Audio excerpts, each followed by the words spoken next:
Substation লাগবে। আর যদি substation লাগেও সেক্ষেত্রে কি, কি রুলস বা রেগুলেশন আছে বা কি, কি ক্যালকুলেশন আছে যেগুলা ফলো করে আমরা কাজটা করে নিই। তো এই জিনিসগুলো দেখার আগে আমি চাই আপনারা এই মাস্টার প্ল্যানের দিকে একটু তাকান।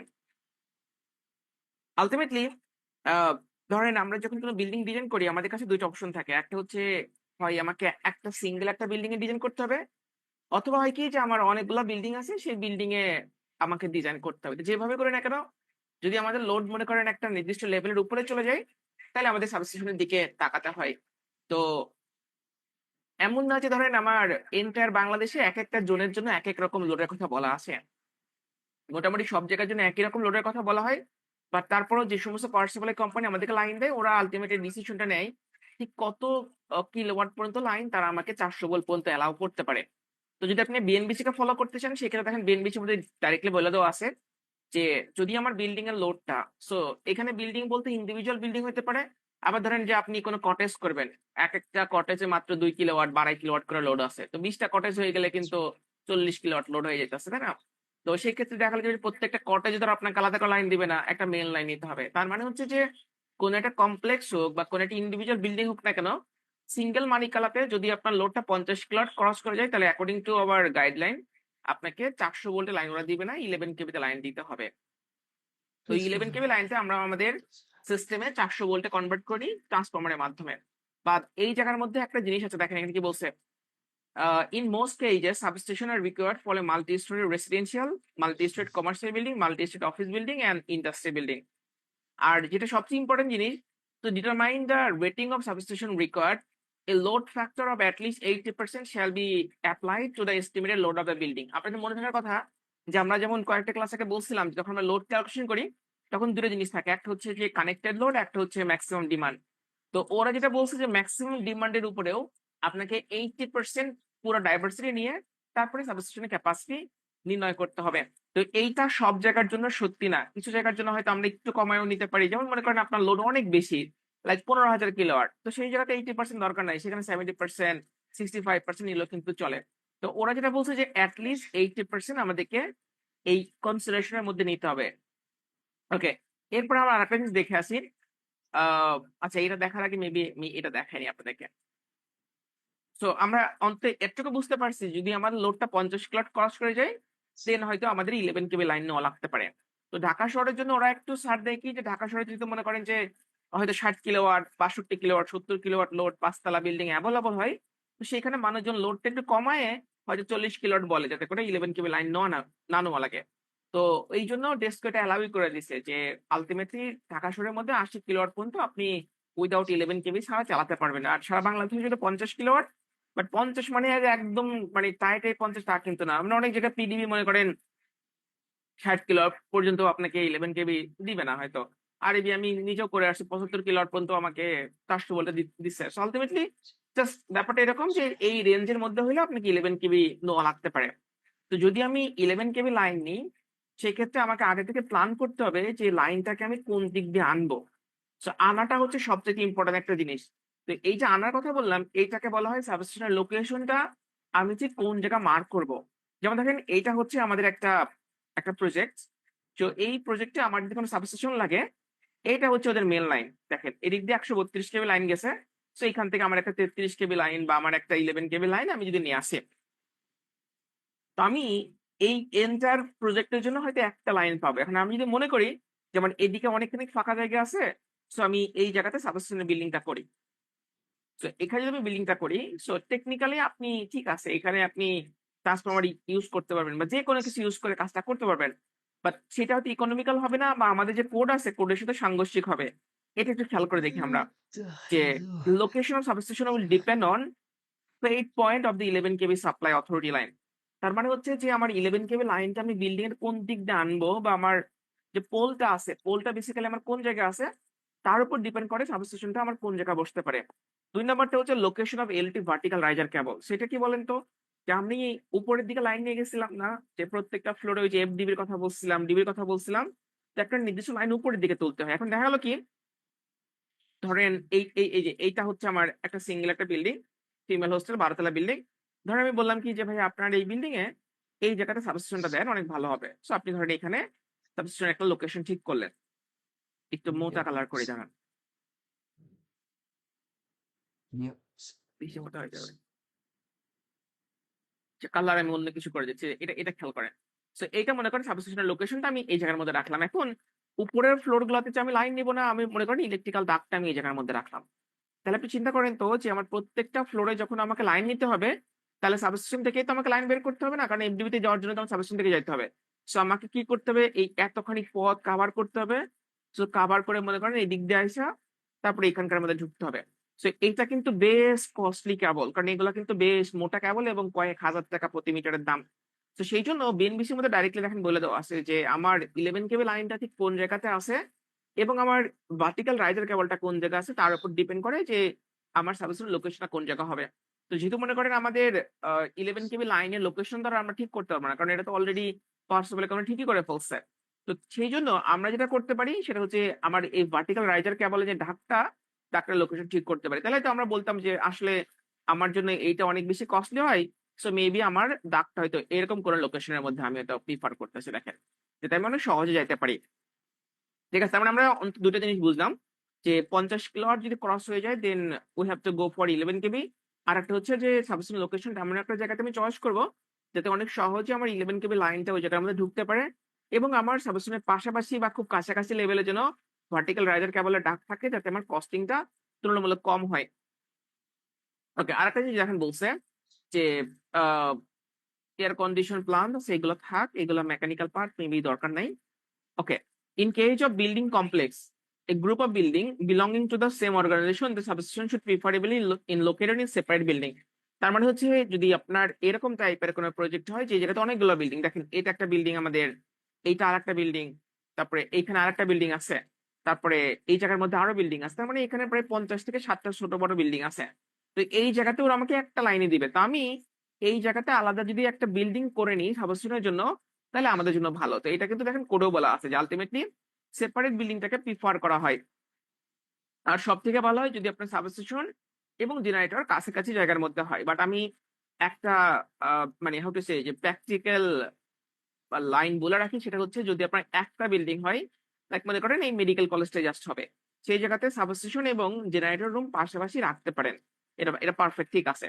কিন্তু এরকম একটা প্রজেক্টের জন্য যদি মনে করেন যে আপনার সাবস্টেশন রুমটা হয়তো আলাদা একটা বিল্ডিং করেছেন এখানে, সো এই রুমের পাশে জেনারেটর রাখবেন।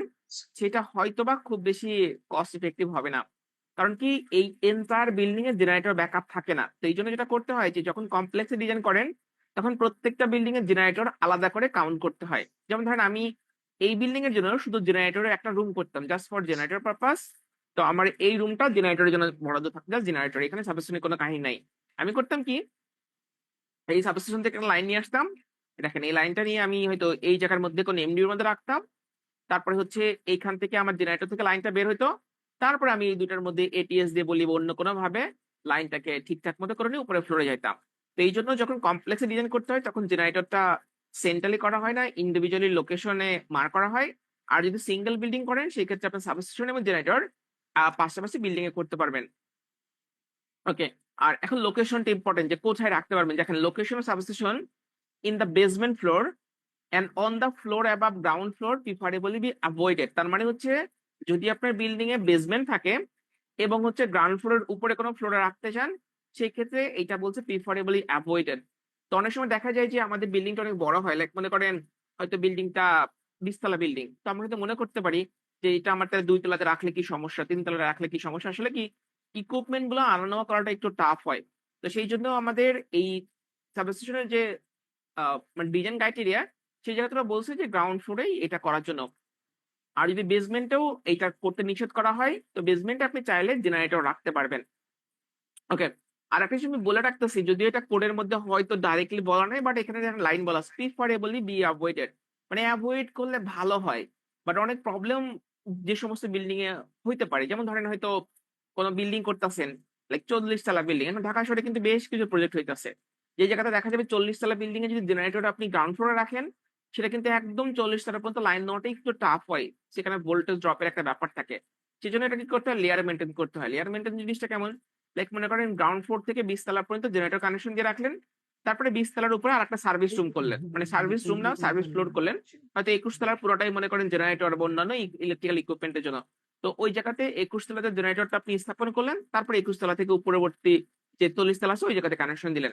তো যেহেতু মনে করেন আমাদের বাংলাদেশে খুব বেশি হাই রাইজ বিল্ডিং হয় না, 20 তলা 22 তলায় বেশি হয়। সেজন্য গ্রাউন্ড ফ্লোর রাখলেই চলে। বাট যে সমস্ত বিল্ডিং মোর দ্যান 40 তলা সেই জায়গাতে কিন্তু চাইলে ২ টা লেভেলে আমরা কাজটা করে ফেলতে পারি। ওকে। তো এটুকু হচ্ছে একদম আমাদের মনে রাখতেই হবে যখনই কোনো বিল্ডিং এর সাবস্টেশনের ডিজাইন ক্রাইটেরিয়া নিয়ে আমরা ডিল করতে যাব। আর এই জায়গার মধ্যে কিছু ইনফরমেশন আছে একটু মনে রাখার মতো।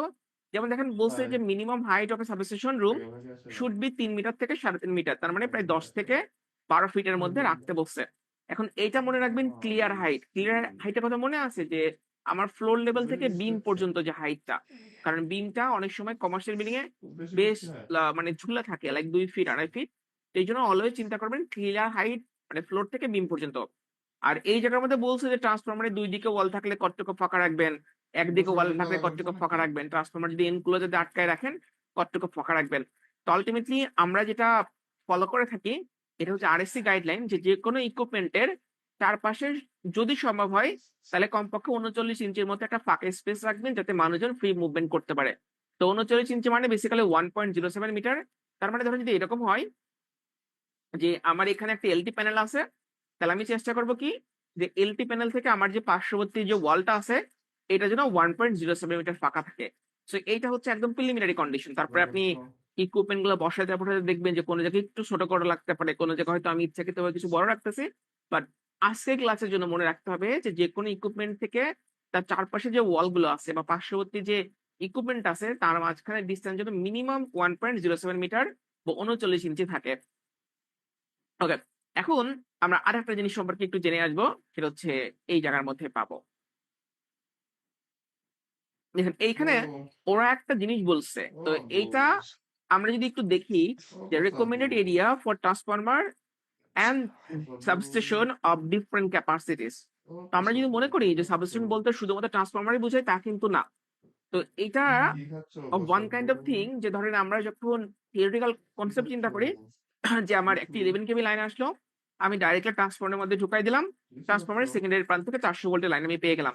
কিন্তু এইটার যখন প্র্যাকটিক্যাল ইমপ্লিমেন্টেশন করতে যাবেন তখন দেখবেন যে এখানে সিকিউরিটি কিছু ব্যাপার থাকে যে আমি চাইলে ডাইরেক্টলি ট্রান্সফরমারের মধ্যে আনতে পারবো না। এইখানে আমাকে অনেকগুলো সিকিউরিটি চেক হয়ে তারপরে ট্রান্সফরমার পর্যন্ত আসতে হবে। তারপর ট্রান্সফরমার থেকে যে মনে করেন লাইনটা বের করলাম এটা ডাইরেক্টলি আমি আমার ডিবি বোর্ডের মধ্যে বা কোনো লাইট ফেলে নিতে পারবো না। হয়তো কোনো জায়গাতে আমার একটা প্যানেলের মধ্যে যাইতে হবে।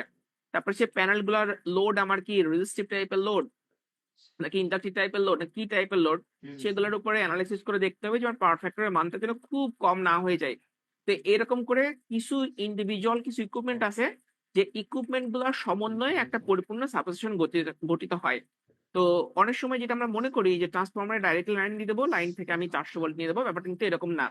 তো এই জন্য সাবস্টেশন বলতে বোঝানো হয় যে আমি এই যে ইকুইপমেন্ট গুলোর কথা বললাম এই ইকুইপমেন্ট গুলো যদি আপনি পারস্পরিক যে সম্পর্কগুলো আছে এক্স্যাক্টলি ইকুইপমেন্ট গুলা কোনটার পরে কোনটা বসবে বা কোনটার কতটুকু লেন্থ আছে উইথ আছে এই পরিপূর্ণভাবে যে একটা ডিজাইন পলিসি আমরা ডেভেলপ করি সেটাকে বেসিক্যালি বলা হয় সাবস্টেশনের ডিজাইন। এখানে ওরা একটা আইডিয়া দিচ্ছে যে আপনার ট্রান্সফরমারের ক্যাপাসিটি কতটুকু হলে আপনার এরিয়া কতটুকু লাগতে পারে, মানে একটা রুম কতটুকু লম্বা বা কতটুকু চওড়া হতে পারে। ওরা দেখেন কি বলছে যদি আপনার 150 কেভির কোনো ট্রান্সফরমার হয় সাবস্টেশন হয় সেই ক্ষেত্রে আপনার লাগতেছে হচ্ছে 45 মিটার স্কোয়ারের মতো এরিয়া, তার মানে প্রায় 500 স্কোয়ার ফিট। কিন্তু রিয়েল লাইফে আসলে এত বড় স্পেস কোনো বিল্ডিং এ আপনি পাবেন না। মানে এইটা হচ্ছে কাইন্ড অফ এমন যে একদম যেটা একদম বই পুস্তকের নিয়ম সেটা হচ্ছে এটা, বাট আমরা যখন বিল্ডিং গুলো ডিজাইন করি তখন হয়তো কিছু সময় থেকে অ্যাডজাস্টমেন্ট করে নিতে হয়। সো অ্যাডজাস্টমেন্ট করে নেওয়ার পর আমি দেখবো যে আসলে কতটুকু আছে। বাট অ্যাজ এ বিগিনার আপনি চাইলে এটা দেখে রাখতে পারেন যে টিপিক্যালি কোন টাইপের বিল্ডিং এর জন্য যদি আমার যে ট্রান্সফরমার গুলো আসবে তার জন্য রিকোয়ার্ড আমার মিনিমাম স্পেসটা কতটুকু লাগতে পারে। ওকে। সো আমরা এখন আরেকটা টপিকের দিকে একটু মুভ করি। দেখেন, সো আমি এরকম একটা বিল্ডিং যদি আপনাকে দিয়ে বলি যে এই বিল্ডিং এ আমার লোড আছে মনে করেন 600 কিলোওয়াট। তো এই 600 কিলোওয়াটের জন্য আপনি আমাকে সাবস্টেশনের ডিজাইনটা করে দেন। তো আপনি তো অন্তত এটা জানেন যে 600 কিলোওয়াট যেহেতু লাগছে তো ডেফিনেটলি আমাকে এখানে 11 কেবি লাইন নেওয়া লাগবে। তো 11 কেবি লাইন যদি আমি নিই সেই ক্ষেত্রে আমাকে একটা সোর্স খুঁজে বের করতে হবে যারা আমাকে 11 কেবি লাইন দিবে। তারপরে 11 কেবি লাইনটা আমি আমার সাবস্টেশন রুমের মধ্যে নিয়ে আসবো। এখন ভেতরে আম্মু, কোনো ক্যালকুলেশন আমি জানি না। বাট আমি এটুকু জানি আম্মু যে আমার কি পাওয়ার নাস্তা সাপ্লাই কোম্পানি করছো যে জায়গায় সকালে? থাকে তার কাছাকাছি জায়গার মধ্যে সাবস্টেশন লোকেশনটা রাখলে হ্যাঁ? আমাদের জন্য সুবিধা হয়। তো আপনি তো চিন্তা করলেন যে আমার পাওয়ার সাপ্লাই কোম্পানি হয়তো এই যে ব্রিজের কোনায় এই জায়গাটা পোল আছে, ওরা আমাকে এই নাস্তা পোল থেকে করছো লাইন সকালে? দিবে। তো যদি পোল থেকে লাইন দেয়, তাহলে মনে করেন আমি আমার বিল্ডিং এর মধ্যে লাইনটা নিয়ে চলে আসতে পারবো। তো এই বিল্ডিং এ যদি আমি লাইনটা আনতে চাই, সেক্ষেত্রে আমার হয়তো কোনো একটা খিচুড়ি ডিম নাকি জায়গা চয়েস রুটি? করতে হবে যে জায়গার মধ্যে আমি এটা রাখতে চাচ্ছি। এখন ধরেন আমার বিল্ডিং হচ্ছে এই যে এইটা হচ্ছে গ্রাউন্ড ফ্লোর, হ্যাঁ? এই যে এই পুরোটা আমার বিল্ডিং। এই যে আমি সত্যি যেখানে মাউস খাওয়াবে গুলো ধরে আছি, আমাকে। এইটা আমার পুরোটা বিল্ডিং। এখন আপনি স্টিল জানেন না যে আমার ঠিক কত বড় সাইজের সাবস্টেশন লাগতে পারে।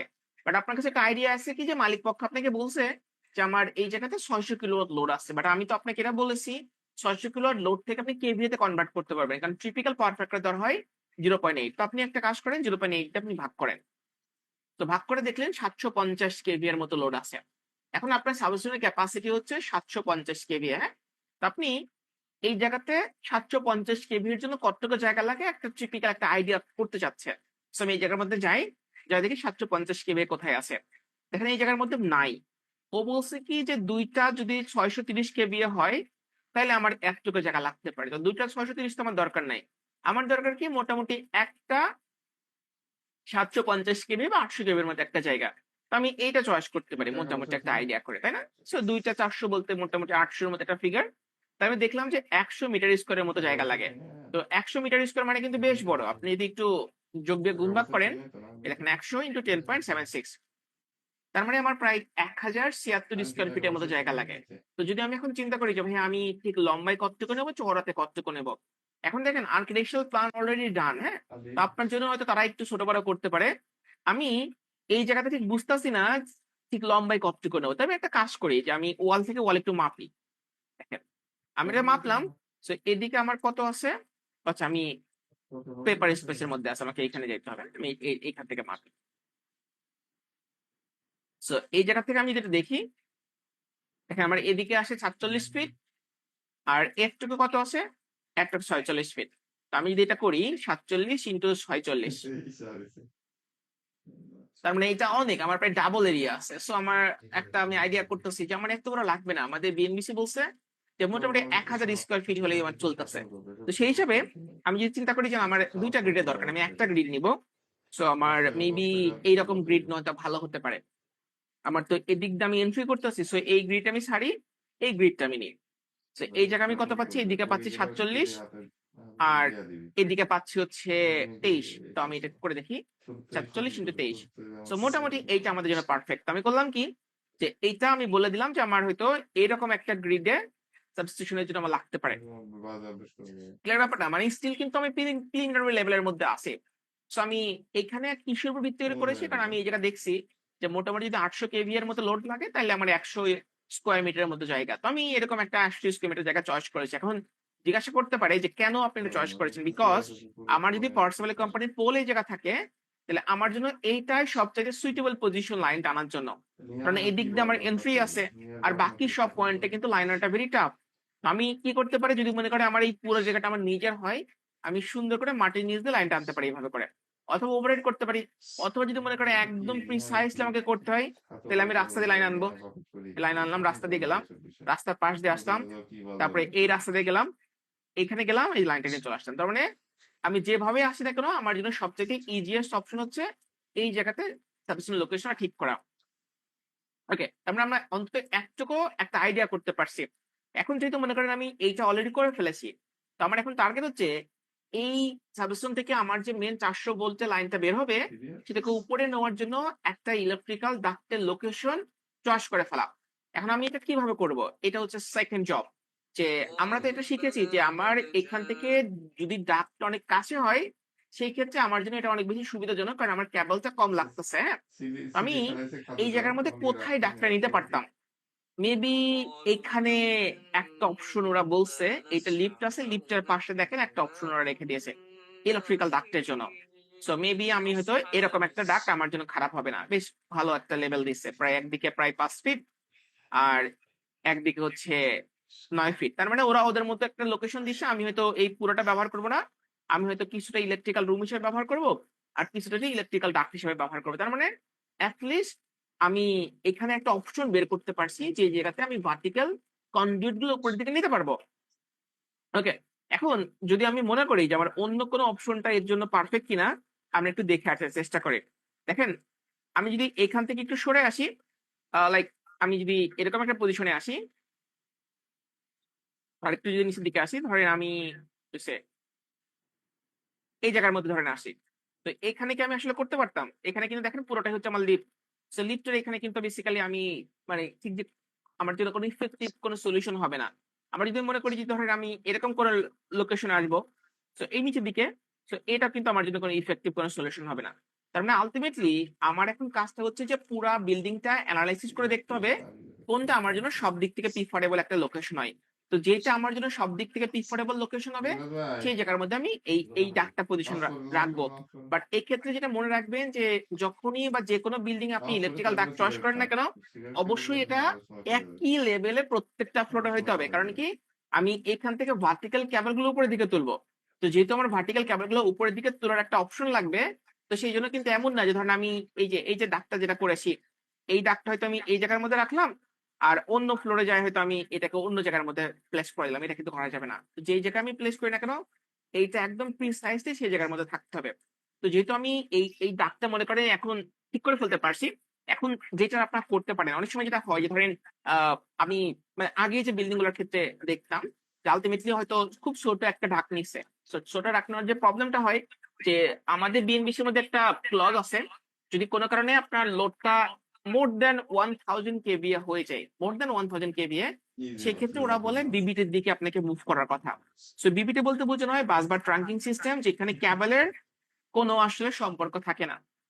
আপনি উপরের দিকে যে লাইনগুলো নিবেন বা আপনার যে ট্রান্সফরমার বা আপনার যে জেনারেটর, এই প্রত্যেকটা জিনিসের সাথে বিবিটি কানেকশন করে দেওয়া হয়, যাতে করে ক্যাবলের জন্য যে মনে করেন যে হ্যাসেল গুলো থাকে, এবং ক্যাবল গুলা বেসিক্যালি যখন বড় লোড আমরা ট্রান্সফার করি তখন বেশ মোটাও হয়। যেমন এই যে বিল্ডিং এর লাইক মনে করেন আমাদের প্রায় হটোসে লাইক মনে করেন 2000 কিলোওয়াটের মতো লোড আছে। তো এই 2000 কিলোওয়াট লোড যদি ক্যারি করাতে চান আপনি কোনোভাবে মনে করেন জাস্ট ক্যাবলের মাধ্যমে, অনেক মোটা অনেকগুলা ক্যাবল লাগবে। তো সেই জন্য বিএনবিসির ক্লজে 1000 কেভির উপরে গেলে আপনাকে বলা হয় বিবিটির দিকে মুভ করার কথা, মানে প্রিফার করা হয়। তো যদি আপনি বিবিটি ব্যবহার করেন, সেক্ষেত্রে ইলেকট্রিক্যাল যে ডাক গুলা হয় বা ইলেকট্রিক্যাল যে শ্যাফট গুলা হয়, সেই জায়গাতে আমি দেখেছি কিছু কিছু কনসালটেন্ট যারা আগে ডিজাইন করতো, হয়তো দেখা যাবে যে আপনার একদিকে মনে করেন 8 ইঞ্চি বা একদিকে 1 ফিট মতো রাখছে, আর লম্বাতে অনেক বড় আছে। কিন্তু যদি বিবিটি ইউজ করেন, সে বিবিটির জন্য মিনিমাম আপনার অ্যাটলিস্ট 20 ইঞ্চির মতো জায়গা প্রয়োজন হয়। আর সব দিক থেকে ভালো হয় যদি 24 ইঞ্চির মতো জায়গা রাখতে পারি। তার মানে বলার চেষ্টা করতেছি যে আমরা এই জায়গাতে যে দাগটা পেয়েছি, এই দাগটা যে চওড়া অংশটা আছে, এই চওড়া অংশে আমি অ্যাটলিস্ট 20 ইঞ্চির মতো একটা জায়গা রেখে দিব, যাতে করে আমার যদি কোনো দিন ইন কেস লাইক এখন না হোক 2 বছর পরে হোক 5 বছর পরে হোক, ক্যাবলের জায়গায় যদি তারা বিবিটি ইউজ করতে চায়, এটা করতে পারে। রাইট? সো এইটা আমাদেরকে মনে রাখতে হবে। ওকে। সো আমি আরেকটা জিনিসের দিকে আপনাদেরকে একটু লক্ষ্য রাখতে বলবো। যেমন ধরেন আমরা অনেক সময় মানে রিয়েল লাইফে যে সিনারিও গুলো ফেস করি, যে আপনি ধরেন যে জায়গা প্রিফার করছেন, লাইক মনে করেন আপনি এই জায়গাটা প্রিফার করছেন, হ্যাঁ, তো আপনার যে কাউন্টার পার্ট গুলো থাকে যেমন মেকানিক্যাল কনসালটেন্ট বা প্লাম্বিং কনসালটেন্ট বা মনে করেন আর্কিটেকচারাল যে ডিপার্টমেন্টে যারা থাকে, তারা হয়তো দেখা যাবে যে এই জায়গাটা হয়তো অন্য একটা কারণে চয়েস করে রেখেছে। তো আমি আমার নিজের প্রজেক্ট হলে যে আমরা ডিল করি, যে আমি বলি যে আমার এটার দরকার, এইটা আমি চিন্তা করছি, সো বাকিটা আপনি ঠিক করে দেন, কোথায় লোকেশন গুলো তারা দিবে। তো অনেক সময় দেখা যায় যে আপনাকে কিছু কম্প্রোমাইজ করা লাগতে পারে, হয়তো অন্য ডিপার্টমেন্টের এই জায়গাটা খুব প্রয়োজন, না হলে তো সে তার ডিজাইন মানে সিস্টেমটা ঠিক দাঁড় করাতে পারতেছে না, তখন হয়তো আপনাকে অল্টারনেটিভ চয়েস করা লাগতে পারে। তো যদি মনে করেন অল্টারনেটিভ আমাদেরকে নোয়াই লাগে, আমরা দেখি কোথায় যেতে পারি। দেখেন, আমার এই জায়গাতে একটা লোকেশন দিচ্ছে, এটা একটা ডাক্তার, এটা একটা ডাক্তার। তা আমরা একটা কাজ করতে পারতাম। দেখেন, আমি ঠিক এই ডাক পর্যন্ত লাইনটা আনলাম এভাবে করে, এই যে দেখেন। সো এটাও কিন্তু খারাপ একটা লোকেশন না, বেশ সুন্দর একটা লোকেশন, আমি লাইনটা নিয়ে চলে আসছে। বাট এমন না যে আমি এইটা এই জায়গার মধ্যে নিয়ে আসছে, এরকম কিন্তু লোকেশনের মধ্যে আমি আনি নাই। সো এইটা আমাদের একটু মনে রাখতে হবে যে আমাকে যখনই কোনো ডাক বা এই টাইপের জিনিসগুলোর দিকে লক্ষ্য রাখতে হয়, তখন কয়েকটা মাল্টিপুল অপশন চয়েস করে রাখতে, যাতে যেটা আমি অ্যাটলিস্ট মানে একটা যদি কোনো কারণে আমি নাও পাই, বাকিটার জন্য কাজটা চালাতে পারি। ওকে। আর যেটা অনেকে হয়তো করে থাকেন যে ধরেন ছোট ছোট বিল্ডিং এর জন্য ঝামেলা হয় না, আপনি যে জায়গায় করেন না কেন ওরা হয়তো ঠিকঠাক করে দিবে। বাট বড় বিল্ডিং এর ক্ষেত্রে আপনি যে লোকেশন গুলা দিবেন আলটিমেটলি সেটাই কিন্তু ফাইনাল হয়। তো এই জন্য যদি আমি মনে করি যে আমার এটা ঠিক করার দরকার নাই, আমাকে তো ইলেকট্রিক্যাল দাগগুলা দেখাই দেয় নাই বা কোন কোন জায়গায় বসবে ঠিক করে দেয় নাই, সো মেবি আমার এটা করার দরকার নাই। সো আপনি ড্রয়িং দিয়ে দিয়েছেন, মনে করেন সাব কনস্ট্রাকশন হয়ে গেছে, ডাক্তের কোনো জায়গা নাই, ইলেকট্রিক্যাল রুম গুলা নাই, তখন যখন মনে করেন ওই সাবস্টেশনের ক্রাইটেরিয়া গুলা ফুলফিল হয়েছে, মানুষ যদি উপরে থেকে কেবল তুলতে যায়, তখন হয়তো আপনার ডাক করবে যে আপনি এটা কেন রাখেন নাই বা আপনি এই জিনিসগুলো কেন করেন নাই। ওকে, তো এই জন্য আপনার বিল্ডিং এ থাক বা না থাক, যদি আপনার প্রয়োজন হয় সেটা আপনি আগে থেকে এটা ঠিক করে নেবেন। তো আমি ধরেন লোডের কারণে এবং আমার লোকেশনের কারণে এটলিস্ট এইটা করতে পারবো যে আমার কোন জায়গা সাবস্টেশনের জন্য একটা প্রিফারেবল লোকেশন এবং তার জন্য এটলিস্ট আমার কতটুকু জায়গা লাগবে সেটা আমরা বুঝতে পেরেছি এখন। এরপরে যেটা আমরা জানার চেষ্টা করব যে সাধারণত একটা সাবস্টেশনের মধ্যে কি কি থাকে। তো আমি বইয়ের মধ্যে যাব না, আমি একদম মানে হাউ টু সে ধরেন আহ যখন আহ মানে এটা কিভাবে এক্সপ্লেন করে যে লাইক মনে করেন আপনি কোন একটা প্রজেক্ট ইনস্পেকশনে গেছেন, আপনি চেক করেন না যে আমার এই ইকুইপমেন্ট গুলো থাকার কথা, এই জিনিসগুলো আছে নাকি।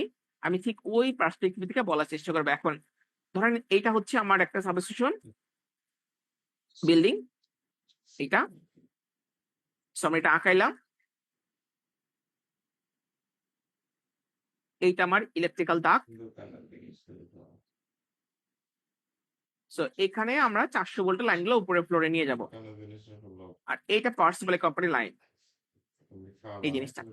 তো আমি এদের কাছে লাইনটা নিব, সো লাইনটা নিয়ে আমি এই বিল্ডিং এর এই জায়গায় এসে বসে আছি, এই পর্যন্ত আছি। তো এখানে এই ভেতরে ঢোকার আগে কিছু আইন সম্পর্কে আমাদেরকে জানতে হবে। সো এটাকে বলা হয় ইলেকট্রিসিটি অ্যাক্ট, তো লেটেস্টটা মেবি 2020 সালের। সেটা অনুযায়ী যদি মনে করেন আপনার বিল্ডিং এ সাবস্টেশনের ক্যাপাসিটি 100, তারপরে হচ্ছে 150,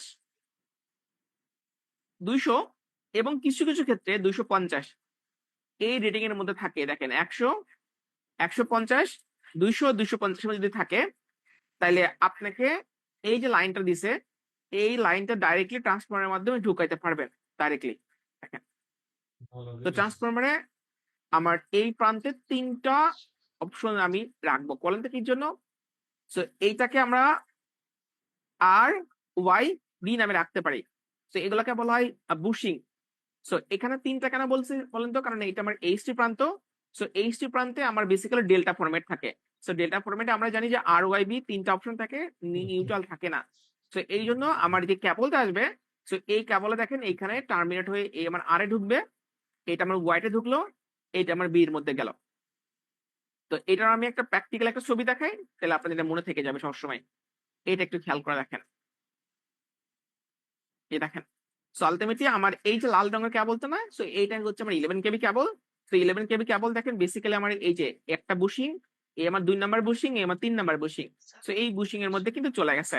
ওকে, এখন আমি যখন এখান থেকে বের করব, সো এই আমার একটা, এই আমার 2টা, এই আমার 3টা, এই আমার 4টা, তার মানে এইটা আমার স্টার স্টার প্রান্ত আছে। স্টার প্রান্ত আমরা জানি কি, এইটা আমার আর, এটা ওয়াই, এটা বি, এটা হচ্ছে আমার নিউট্রাল, তাই না। সো এই আমার একটা, এই আমার 2টা, এই আমার 3টা, এই আমার 4টা বেরোলো। তো আমি একটা পিকচার দেখে আসি, দেখেন এই যে এটা এই আমার আর, এটা আমার আর, এটা আমার ওয়াই, এটা আমার বি, এটা আমার নিউট্রাল। সো আলটিমেটলি এখানে গ্রাফিক্যাল ইমেজে কিন্তু শো করা আছে যে আমার যেটা মেন প্রান্ত, যেখানে লাইনটা আমি ইন করাচ্ছি সেখানে আর, এই আমার ওয়াই, এই আমার বি, আর এই জায়গাতে নিউট্রাল আসলো। তো কেন নিউট্রাল আসলো, কারণ এইটা ট্রান্সফরমারটা ছিল, এই ট্রান্সফরমারটা ছিল ডেল্টা টু ওয়াই বা ডেল্টা টু স্টার। তো ডেল্টাতে 3টা লাইন বেসিক্যালি আমার আসে, কারণ ডেল্টাতে কোনো লোড সম্পৃক্ত থাকে না। তো যেহেতু লোড সম্পৃক্ত থাকে না, সেই জায়গায় নিউট্রালের কোনো দরকারও পড়ে না আমাদের। সো আলটিমেটলি লাইনটা আমরা এভাবে নিয়ে আসতাম। তো এইটা আমরা কোন কোন সময় করতে পারবো যে ডাইরেক্টলি আমার পার্সোনালি কোম্পানির কাছে ট্রান্সফরমারে ঢুকাইতে পারবো, সেটা হচ্ছে যদি আমার লোডটা 150, সরি 100, 150, 200 কিছু কিছু ক্ষেত্রে 250 এর মধ্যে থাকে। ওকে, এখন মনে করেন এর থেকে বেশি যদি হয়, তো এর থেকে বেশি কি হতে পারে। তো বেসিক্যালি এইটাই 250 পর্যন্ত বেশিরভাগ কোম্পানি অ্যালাউ করে। কিছু কিছু কোম্পানি হয়তো 250 কিছু কিছু সময় দিয়ে থাকে। তো আমি এই 250টা সাধারণত রাখি না, সেটা বাদ দিয়ে দিই। তো যদি মনে করেন আপনার লোডটা 250, তারপরে সাইজটা আছে 315, তারপরে সাইজ হচ্ছে আপনার 400, তারপরে সাইজ হচ্ছে 500, এরকম। তো এটা হচ্ছে একটা টাইপ। আর একটা টাইপ হচ্ছে মোর দেন 500। সো মোর দেন 500 বলতে কি বোঝানো হয়, 630, 800, 1000 উপরের দিকে এটা যদি থাকে। তো যদি এরকম হয় তাহলে আপনি এই জায়গাতে যে পাওয়ার সাপ্লাই কোম্পানি আছে আমি just পাশাপাশি আগাইতেছি, এইটা ডাইরেক্টলি ট্রান্সফরমারের মধ্যে ঢুকতে পারে না। দেখেন ডাইরেক্টলি এটা অনুমতি দেয় না। এটা আমাদের যে কোড আছে, কোড না, আইন আছে, সেটা এটা করা যাবে না। সেই জায়গায় যেটা করতে হবে যে এই জায়গাতে একটা চেকিং পয়েন্ট ওরা রাখতে চাই। দেখেন এক্স একটা সিকিউরিটির ব্যাপারে এখানে রাখে। সো এখানে এটা চেক হয় যে লাইন সব ঠিকঠাক আছে নাকি। তারপরে এইখান থেকে এই সেম তারটা বের হবে, তারপর আপনি ট্রান্সফরমার মধ্যে আনতে পারবেন। এই একটা, দুইটা, তিনটা, এই জায়গায় 1, 2, 3, 4। তার মানে দেখেন আমার একদম শুরুতেই নো ক্যালকুলেশন, জাস্ট এটা মনে রাখার একটা ব্যাপার যে আমার লোড যদি 100, 150, 200 হয় তাহলে ডাইরেক্টলি আমি ট্রান্সফরমার মধ্যে নিতে পারতাছি। আর যদি এর থেকে বেশি হয় সেক্ষেত্রে আমাকে একটা একটা এটা কি বলে সেকেন্ডারি একটা অপশন হয়ে তারপরে যাইতে হবে। তো এই যে অপশনের কথা বললাম, এটা দুটো টাইপের হয়। So, একটা নাম হচ্ছে টাইপ মনে করেন 1, আর একটার নাম হচ্ছে টাইপ 2। সো টাইপ 1 টা আমরা কোন কোন জায়গায় ব্যবহার করি? যদি আমার লোডটা 315 কেভিএ, 400 কেভিএ, 250 কেভিএ বা 500 কেভিএ এর মধ্যে যদি হয়, সো আমার এইটা হচ্ছে রেঞ্জ। আর টাইপ 2 কখন লাগে? যদি আমার লোডটা 500 কেভিএ ক্রস করে যায়, তার মানে 630 বা উপরের দিকে যাই, তখন টাইপ 2 লাগে। এখন ধরেন আমি এইটার একটা নাম দিতে চাচ্ছি, এটার নাম আমরা কি রাখতে পারি? আলটিমেটলি আমরা যখন লাইন নিয়ে আসি, দেখেন ট্রান্সফরমার তো দুইটা প্রান্ত না, সো এটাকে আমরা কি বলি? প্রাইমারি প্রান্ত, এটার নাম হচ্ছে সেকেন্ডারি প্রান্ত। তো আমি এটাকে যদি প্রাইমারি প্রান্তের জায়গায় এইচটি প্রান্ত বলি, তাও মেবি আমরা বলতে পারবো, কারণ হাই টেনশন সাইড ডেফিনেটলি এইটা আমার সেকেন্ডারি প্রান্ত বা লো টেনশন সাইড বলতে পারি। তার মানে যদি আমি ট্রান্সফরমারটাকে এরকম করে ভাগ করে ফেলি, সো এই অংশে আমার যা থাকুক না কেন তার আগে আমরা বলতে পারি হাই টেনশন, তারপরে ওই ডট ডট ডট ওই জিনিস হবে। আর এই প্রান্তের মধ্যে আমার যাই থাকুক না কেন আমরা বলতে পারি এলটি, তারপর ডট ডট ডট সামথিং হবে। তো আমি এই যে ডিভাইসটা আছে, এই ডিভাইসের আগে আমি জাস্ট এইচটি ওয়ার্ডটা দেখেন লিখে রাখতে পারবো, কারণ আমার এটা এই প্রান্তের মধ্যে পড়ছে। তো এইখানে যেটা হয় যে আমি যে লাইনটা নিয়ে আসছি, এই লাইনে আমার যে পরিমাণ কারেন্ট থাকার কথা ঠিকঠাক মতো কারেন্ট আছে কিনা, আমার ভোল্টেজ যে পরিমাণ থাকার কথা সেই ভোল্টেজ আছে নাকি। তারপর আমার হয়তো মনে হয়েছে যে আমি এখন ট্রান্সফরমারটা ম্যানুয়ালি অফ করে দেবো, ট্রান্সফরমারের যত্ন করতে হবে, পরিষ্কার করতে হবে, তেল পরিষ্কার করতে হবে, বা মনে করেন আমার ধুলাবালি জমছে ঠিকঠাক করতে হবে। তার মানে ম্যানুয়াল একটা অপশন আমার সামনে আছে। তো এইটাকে আমরা সুইচিং হিসেবে ব্যবহার করতে পারবো।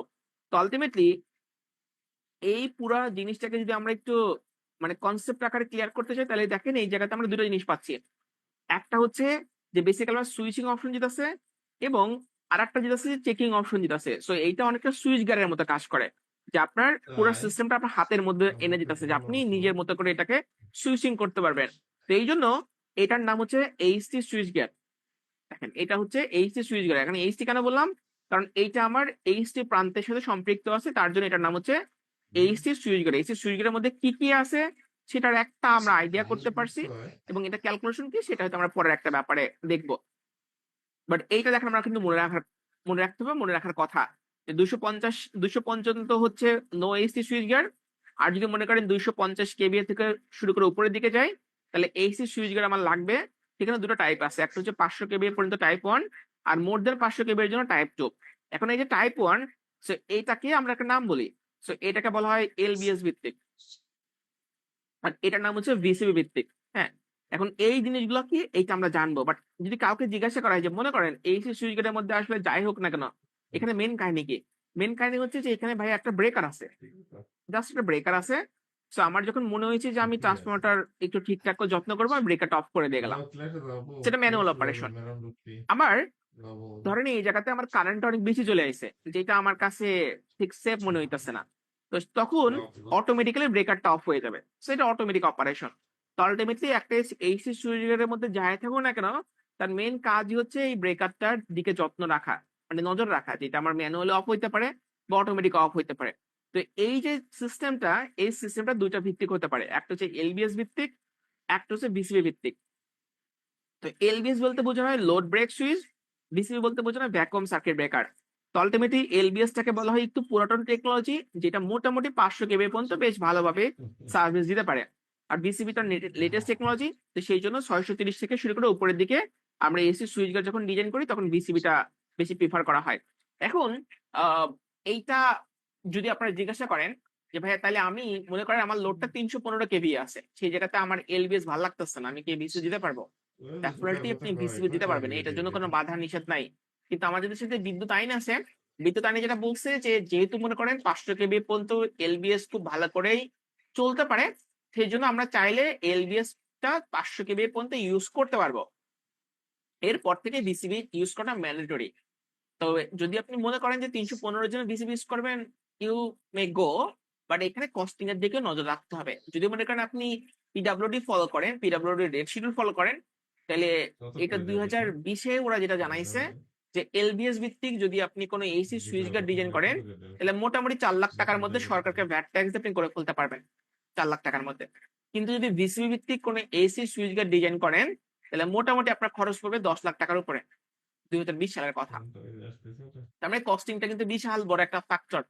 তো সেই জন্য আমরা করি কি যে 500 কেবি পর্যন্ত আমার যদি লোড থাকে, সেক্ষেত্রে বিসিবির দিকে না যাই আমরা এলবিএস এর দিকে ইউজ করি, কারণ এটা অ্যালাউবল অ্যাকর্ডিং টু বিদ্যুৎ আইন। আর যদি মনে করেন যে আমার লোডটা বেশি হয়, সেক্ষেত্রে আমরা বাধ্য হই বিসিবি ইউজ করার জন্য। বাট আমি আপনাদের এখানে প্র্যাকটিক্যাল কিছু জিনিসের কথা বলি। যেমন ধরেন যে এই সমস্ত কোনো বিল্ডিং সমস্যা নেই, হচ্ছে আসলে কথা বলতে এম্বাসি বিল্ডিং প্রবলেম হয়, হয়ে যায় না, বাসায় কিংবা মনে বসে করেন বললে আমরা আপনাদের ইউএনডিপি সাথে কথা বা বলতে জাতিসংঘের যে বিল্ডিং গুলো হয়, এমনিতে কই সেই আসছিল। জায়গাতে টাকাটা কোনো ফ্যাক্টর না। সো ওরা যেটা চিন্তা করে যে সবচেয়ে লেটেস্ট যে টেকনোলজি আছে সেটা ইউজ করার জন্য। সেখানে আপনার 315 জন্য বিসিবি লাগে, 400 জন্য লাগে, 500 জন্য লাগে, বা উপরে যা আছে সবগুলোর জন্য লাগতে পারে। ওকে, এখন মনে করেন লো স্কেলের দিকে আসে, হয়তো কোনো একটা ট্যানারি ফ্যাক্টরি হবে, মনে করেন কোনো একটা গার্মেন্টস ফ্যাক্টরি হবে, যে জায়গাতে হয়তো কোনোভাবে 630 এর নিচে লোড নেওয়া সম্ভব হইতাছে না। তখন আমরা কি করি, বাধ্য হয়ে এলবিএস ইউজ করে দিই। কারণ আমরা বিসিবি করতে গেলে 6 থেকে 8 লাখ টাকা বেশি খরচ হবে। তারপরে যখন মনে করেন ওই যে অডিট গুলো হয়, তখন যদি অডিটর গুলো যদি ভালো থাকে, তাহলে মনে করেন হয়তো এটা অ্যালাউ করে দেয়। আর যদি মনে করেন সে একটু পুরোনো প্যাচন হয়, সেক্ষেত্রে তো সে বলবে যে এলবিএস এর জায়গায় প্লিজ আপনি বিসিবি ইউজ করে দেন। সো আলটিমেটলি আপনি যখন ডিজাইন গুলো করবেন, এই জিনিসগুলো মনে রাখবেন। তারপরে হচ্ছে যখন প্র্যাকটিক্যাল যে ডিসিশনটা আপনার সামনে আসবে, সেই অনুযায়ী একটা ডিসিশন আপনাকে নিতে হবে। ওকে, তো আমরা যেটা বলার চেষ্টা করেছিলাম যে অ্যাটলিস্ট আমার যদি কোনো ট্রান্সফরমার বা এই ইকুইপমেন্ট গুলো বসানোর জন্য কোনো রুম আমার থাকে, তাহলে আমরা অ্যাটলিস্ট লাইনটা কিভাবে আনবো সেটা যদি একটু বুঝতে পারি। তো আমার লাইনটা এই জায়গার মধ্যে ছিল, আমি লাইনটা এখন নিব। আমি ধরলাম আমার বিল্ডিং এর লোড হচ্ছে 1000 কেভিএ, 1000 কেভিএ। তো আমি এই লাইনটা ডাইরেক্টলি এমনি করে আসলাম, রুমের মধ্যে দেখেন ঢুকলাম। তো রুমের মধ্যে ঢুকার আগে আমরা আরেকটা অপারেটরের কাছে যাব, যেটা হচ্ছে আরেকবার চেক করবে। তো এই জন্য এটাকে বলা হয় প্রাইমারি প্রোটেক্টর।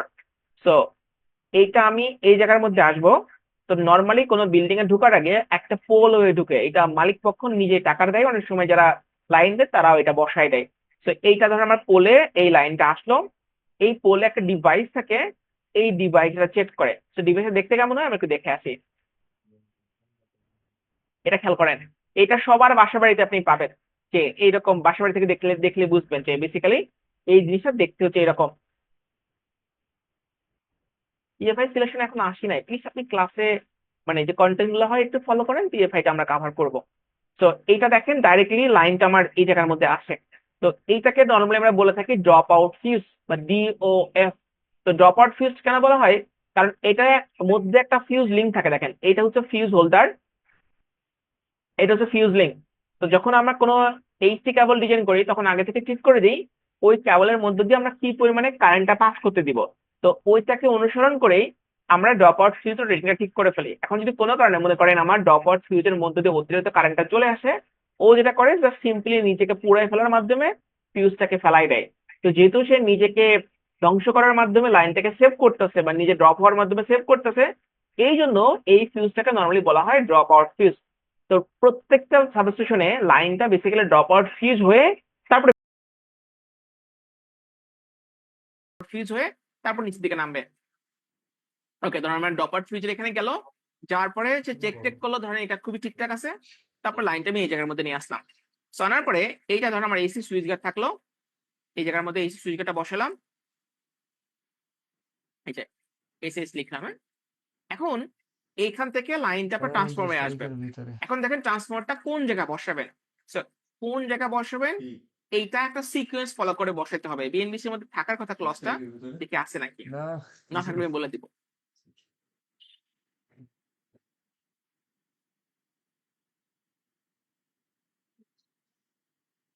মেবি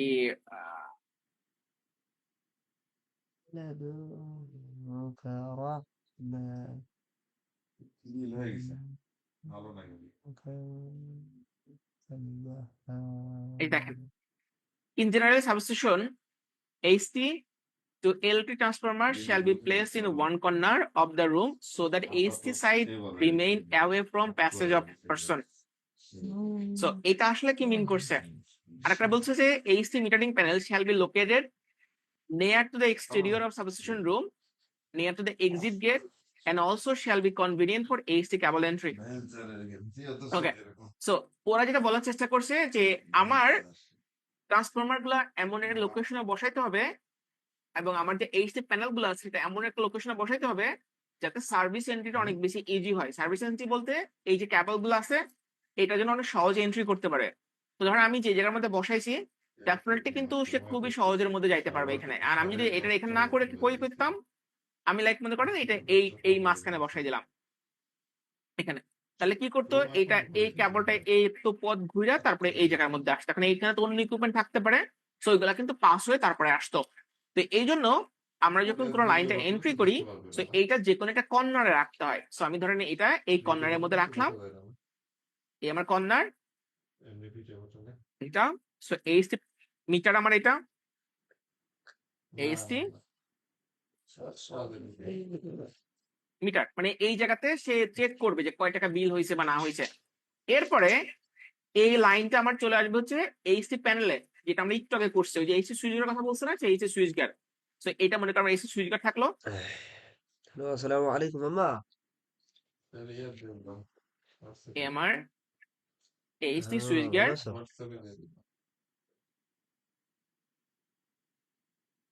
এখন এইচসি সুইচ গার্ড থেকে আমি একটা লাইন বের করবো, এই দেখেন এই আমার লাইনটা বের হলো। হ্যাঁ, সো এইটা আমি ট্রান্সফরমারের মধ্যে নিয়ে আসতে পারি। দেখেন এই যে আমার ট্রান্সফরমার থাকলে এটা ক্লিয়ার।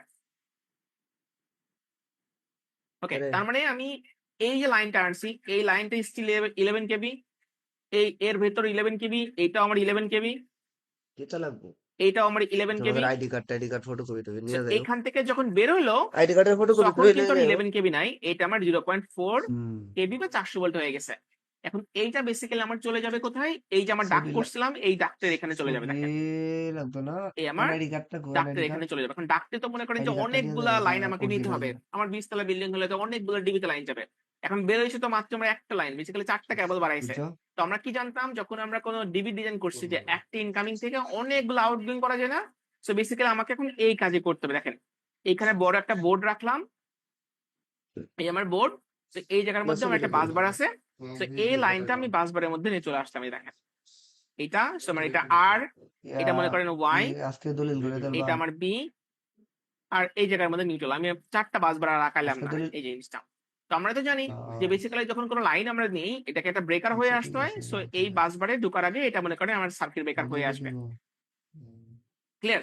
সো এখন এই জায়গা থেকে আমার অনেকগুলা আউটগোয়িং বেরোবে। 10টা বের করলে 10টা, 20টা বের করলে 20টা, 50টা বের করলে 50টা। সো এগুলা হচ্ছে আমার সব আউটগোয়িং, এটা আমার আউটগোয়িং। সো এইটা মনে করেন আমার এই প্রান্ত দিয়ে এই ডাকতে চলে গেল, তারপরে এইটা মনে করেন আমার এই প্রান্ত ডাকতে গেল, এইটা আমার এই প্রান্তে ডাকতে গেল। সো এরকম করে আমার প্রত্যেকটা লাইন ডাক্তের দিকে চলে যাবে। তখন এই যে আমি বোর্ডের কথা বললাম এই বোর্ডের নাম হচ্ছে এলটি প্যানেল। এখন প্যানেল এবং ডিবি এই দুটোর মধ্যে পার্থক্য কি? দেখেন ডিবি বলতে বোঝানো হয় যে যেখান থেকে আমি পাওয়ারটা কনজাম্পশন করাইতেছি, হয়তো কোনো লাইটে বা ফ্যানে। যেমন ধরেন আমার যদি বাসাবাড়ি থাকে, বাসাবাড়িতে একটা ডিবি বোর্ড ব্যবহার করি না। সো এটাকে কেন ডিবি বলা হয়, কারণ এখান থেকে আমার সকেটে লাইন যায়, এখান থেকে আমার হয়তো কোনো সুইচ বোর্ডে যাবে বা অন্য কোথাও যাবে যেখানে পাওয়ারটা কনজাম্পশন হবে। বাট যেটাকে আমরা এফডিবি বলি, সো এফডিবি থেকে কিন্তু ডাইরেক্টলি লাইট ফ্যানে যাইতেছে না। সো এফডিবি ও one kind of panel. So panel বলতে বোঝানো হয় যে এখানে পাওয়ারের কোনো কনজাম্পশন নাই, জাস্ট পাওয়ারটা ট্রান্সফার হয়। তো দেখেন এ কিন্তু ডাইরেক্টলি কোনো পাওয়ার কনজাম্পশন করতেছে না, সব ট্রান্সফার করতেছে। তো এই জন্য এটাকে এলটি ডিবি বলা হয় না, এই জন্য এটাকে বলা হয় এলটি প্যানেল। তো এলটি কেন বলতেছি, কারণ এটা আমার 400 ভোল্টের রেসপেক্ট আমার এই জায়গার মধ্যে আছে। এখন দেখেন আমি কিন্তু একটা সিকোয়েন্স রেডি করে ফেলছি যে আমার মেইন লাইনটা ঢুকলো, এসি মিটার এখানে গেল, সেখানে একটা বিল টিল দেখবে যে কয় টাকা বিল হয়েছে। এখান থেকে এসি সুইচ গারে আসলো, তো এসি সুইচ গার থেকে ট্রান্সফরমারে আসলো, ট্রান্সফরমার থেকে আমি 400 ভোল্টে কনভার্ট করলাম। তারপরে আমি এই সার্কিট ব্রেকারটাকে ক্রস করে এলটি প্যানেলের মধ্যে আসলাম, এলটি প্যানেল থেকে আমি ডাক্তারের মধ্যে চলে আসলাম। তো এটা হচ্ছে সবচেয়ে সিম্পলেস্ট ওয়ে। বাট বই পুস্তকের সাথে এই জায়গায় একটা পার্থক্য আছে। পার্থক্য কি বলেন তো? আমরা বাসাবাড়িতে বা ফ্যাক্টরিতে বা যেকোনো জায়গাতে যে লোডটা ব্যবহার করি, সেই লোডটা একটা নির্দিষ্ট টাইপের লোড থাকে, আচ্ছা ইন্ডাকটিভ তো টাইপের যাও লোড থাকে। তো যখন মনে করেন আমার লোডটা অনেক বেশি ইন্ডাকটিভ টাইপের হয়ে যায়, তখন মনে করেন যে এইটার পাওয়ার ফ্যাক্টরটা অনেক বেশি সমস্যা পরিমাণে নেই। ল্যাগিং এ চলে আসে, যেটা হয়তো হুম, ইফিশিয়েন্ট কোনো ডিজাইন না।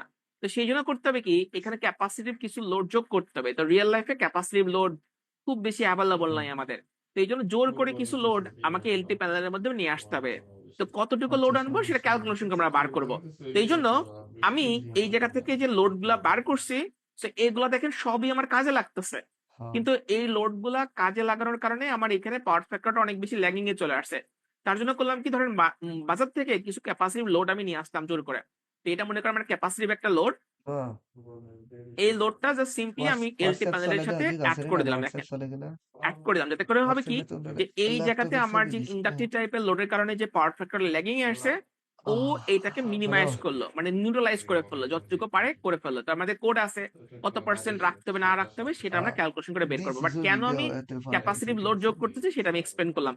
এখন ক্যাপাসিটিভ লোড তো মনে করেন আপনি চাইলে নিলাম মার্কেট থেকে কিনতে পারবেন না, একটা নির্দিষ্ট একটা ফরম্যাট ফলো করতে হবে। হ্যাঁ ল্যাপটপ তো নিলাম এইটা করার জন্য আমরা অনেকগুলো সিস্টেম ব্যবহার হ্যাঁ করতে পারি, বাট সবচাইতে ইজিয়েস্ট উপায় হচ্ছে ক্যাপাসিটর ব্যাংকিং করা। তো ধরেন আপনি ক্যাপাসিটর ব্যাংকিংটা করলেন, সে ব্যাংকিংটা একটা প্যানেলের মধ্যে করলেন। এই দেখেন ঠিক ওয়ান আছে কাইন্ড অফ প্যানেল, এই যে প্যানেল। সো এই প্যানেলের মধ্যে আপনার মনে করেন সেই ক্যাপাসিটর গুলো আপনি ব্যাংকিং করে রাখলেন, আর এই প্যানেলটাকে আপনি এই জায়গার মধ্যে এলটি প্যানেলে অ্যাড করে দিলেন। এই যে দেখেন, রাইট? তার মানে এই জায়গাতে যে ক্যাপাসিটিভ লোড গুলো প্রডিউস হইতেছে, সেটা আপনার এই পথ দিয়ে এসে প্যানেলের মধ্যে পুরো জিনিসটাকে মানে ব্যালেন্স করে ফেলতেছে। তো এই যে প্যানেল, এই প্যানেলটাকে আপনাকে যদি কোনো নামে ডাকতে বলা হয়, আপনি কি রাখবেন? সো এটা আমরা কেন ইউজ করছি বলেন তো? এটা ইউজ করছি আমার পাওয়ার ফ্যাক্টর যে ল্যাগিং আছে এটাকে ইমপ্রুভ করার জন্য।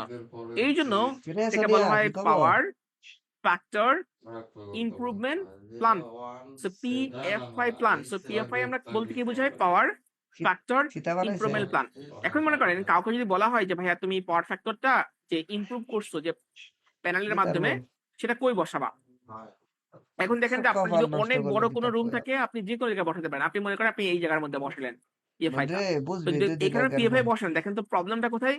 এই দুই দিন পিএফআই আগে আর থেকে পরে যে বুঝবি ক্যাবল গুলো টাইমের আসবে, কি সে তো দেখেন ক্যাব দিতে অনেকগুলা পথ লাগবে না ঘুরে এই জায়গার মধ্যে আসা, তারপরে এই জায়গার মধ্যে অ্যাড করলাম। কারণ তাকে যেভাবেই হোক প্যানেলের মধ্যে আসতে হবে, আদারওয়াইজ কিন্তু তার কোনো ভ্যালু নাই। তো এই জন্য আমরা যদি এটাকে এই জায়গায় না কি বসে অবস্থা ঠিক এরকম জায়গার মধ্যে বসাতে পারি, দেখেন এইটা আমার পিএফআই থাকলো। সো আমি এই পিএফআই টাকে এই জায়গার এটা মধ্যে তো দেখেন অ্যাড বার করে দিলাম। সেটা অনেক বেশি বাংলাদেশের ইজি না? 1,00,000 টাকার উপরে গেছে কাপায় ওকে। সো আমি আশা করি অ্যাটলিস্ট আমরা সিকোয়েন্সটা বোঝার বাংলাদেশের চেষ্টা করছি 1,00,000 যে আমি লাইনটা প্রথমত হচ্ছে এইচসি মিটার রুমে নিয়ে আসি। তো এইচসি মিটার রুম থেকে আমি আমার এইচসি প্যানেলে আসি। সো এইচসি প্যানেল থেকে ট্রান্সফরমারের মাধ্যমে আসবো। তো ট্রান্সফরমার থেকে এলটি প্যানেলে আসবো। বাট এলটি প্যানেলে আমাদের যেহেতু রিঅ্যাক্টিভ লোডটা বেশি, সেটাকে একটা একটা লেভেলে আনার জন্য আমাদের ক্যাপাসিটিভ কিছু লোড যোগ করতে হয়। তার জন্য একটা পিএফআই প্যানেল আমরা ইউজ করি। সো পিএফআই প্যানেলটা সাধারণত এলটি প্যানেলের পাশাপাশি বসানো হয়, যাতে ক্যাবেল কস্টিংটা কমে যায়। ওকে। এখন আমরা এই যে পুরো পলিসি গুলো দেখলাম, এই পলিসির মধ্যে কিছু প্র্যাকটিক্যাল অ্যাসপেক্ট আমাদেরকে নিয়ে আসতে হবে। তো অ্যাসপেক্ট জিনিসগুলো কেমন?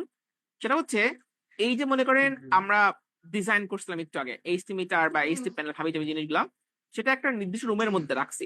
সো এই যে রুম, এই রুমটাকে আমরা বলতেছি এসএস রুম বা সাবস্টেশন রুম। তো আমাদের যে কোড আছে, এই কোড অনুযায়ী আপনার যে এইচটি মিটার বাংলাদেশের রুমটা 1 হবে লাখ সেটা সেপারেট এন্ট্রি থাকতে হবে। দেখেন এই যে প্রায় সেপারেট এন্ট্রি। সো এইটার এন্ট্রিটা আলাদা। সো লাইন আপনি কানেক্টেড করবেন, ইটস ওকে। কিন্তু আপনার যদি এই যে বিল্ডিংটা আছে, না এই আমরা ঈদের বিল্ডিং এর পরে যদি মনে থেকে করেন ঈদের আগে আইছি এন্ট্রি আপনি এদিক দিয়ে করেন, ঈদের পরে এখন তোমার তো আচ্ছা অন্য কালার অফিসে করি, কাজ করতেছি অফিসে কাজ করতেছি এটা প্যারা মনে দিতে করেন আপনার হবে ডোর, সাইড এইটা আসলে আপনার বলেই ডোর। ভালো সো এই ডোর দিয়ে আপনি পুরো জায়গার মধ্যে আসতে পারেন, বাট অফিসে এইটার তোমার এন্ট্রি হচ্ছে আলাদা। সো এটার এন্ট্রি মনে করেন অফিসে আপনাকে তো আলাদা করে প্যারা এই জায়গার মধ্যে অফিসে দিয়ে আর দেওয়া লাগবে, এই জায়গা। প্রতিদিন আওয়া লাগে সো এইটা ফুল আপনার হাইটে হাইটে ওয়াল। যাওয়া লাগে সমস্যা সো এইটা হচ্ছে কষ্ট এইচসি হয় মিটার বলে রুম বলে, এসি মিটার রুম।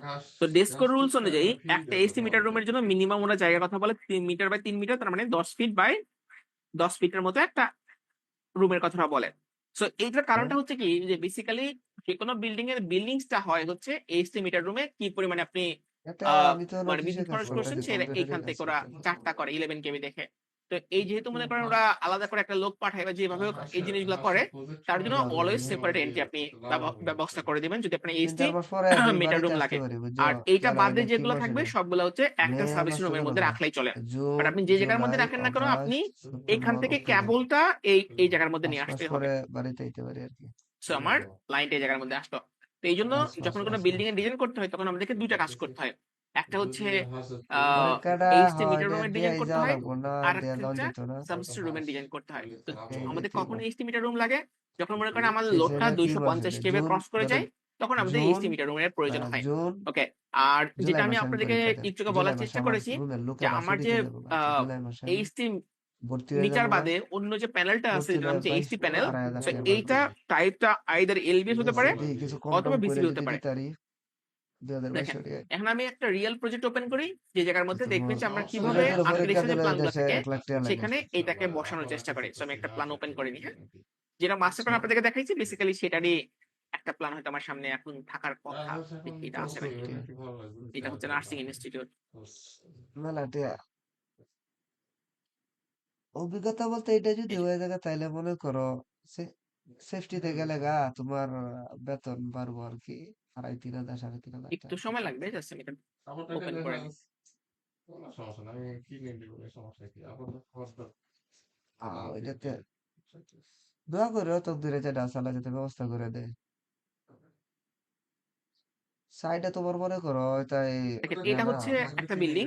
বড় সো বড় ফাইভ এই না বিল্ডিং এগুলা এ তো আমার আমাদের স্বাস্থ্য যেহেতু বেসমেন্ট ছোট দুইটা আছে, মাটির নিচে দুইটা ফ্লোর। ফাইভ তোর বেকাইতে এটা পারে গ্রাউন্ড ফ্লোর, সাইডে তো এটা কেবল তো মেজারাইন তো ফ্লোর, বাড়ি বাড়ি এটা কেবল ফার্স্ট হয়তো ফ্লোর। তো মোটা মোটা মেজারাইন ফ্লোর জিনিসটা কেমন, ফালাইতে মেবি পারে। এই টার্মসটা আপনি আপনাদেরকে বলে দিই। পড়ালেখা যেহেতু আছে স্যারেরাও ধরেন মনে আমার করো মহব্বত এইটা করে হচ্ছে দিচ্ছে সুযোগ হচ্ছে সুবিধা দিচ্ছে সমস্যা নেই এই সুযোগটা কাজে লাগায় আমার এর পোস্টটা যদি কোনো বাড়াইতে প্ল্যান হয়, প্রমোশন নিতে হবে আর এটা কি মনে করেন গ্রাউন্ড ফ্লোর। উপরে যাইতে এটা থাকলে আবার তার ভ্যালু এইটা থাকতো না হচ্ছে আমার দাম ফার্স্ট দিত না ফ্লোর, বেশি দিন থাকলে হ্যাঁ?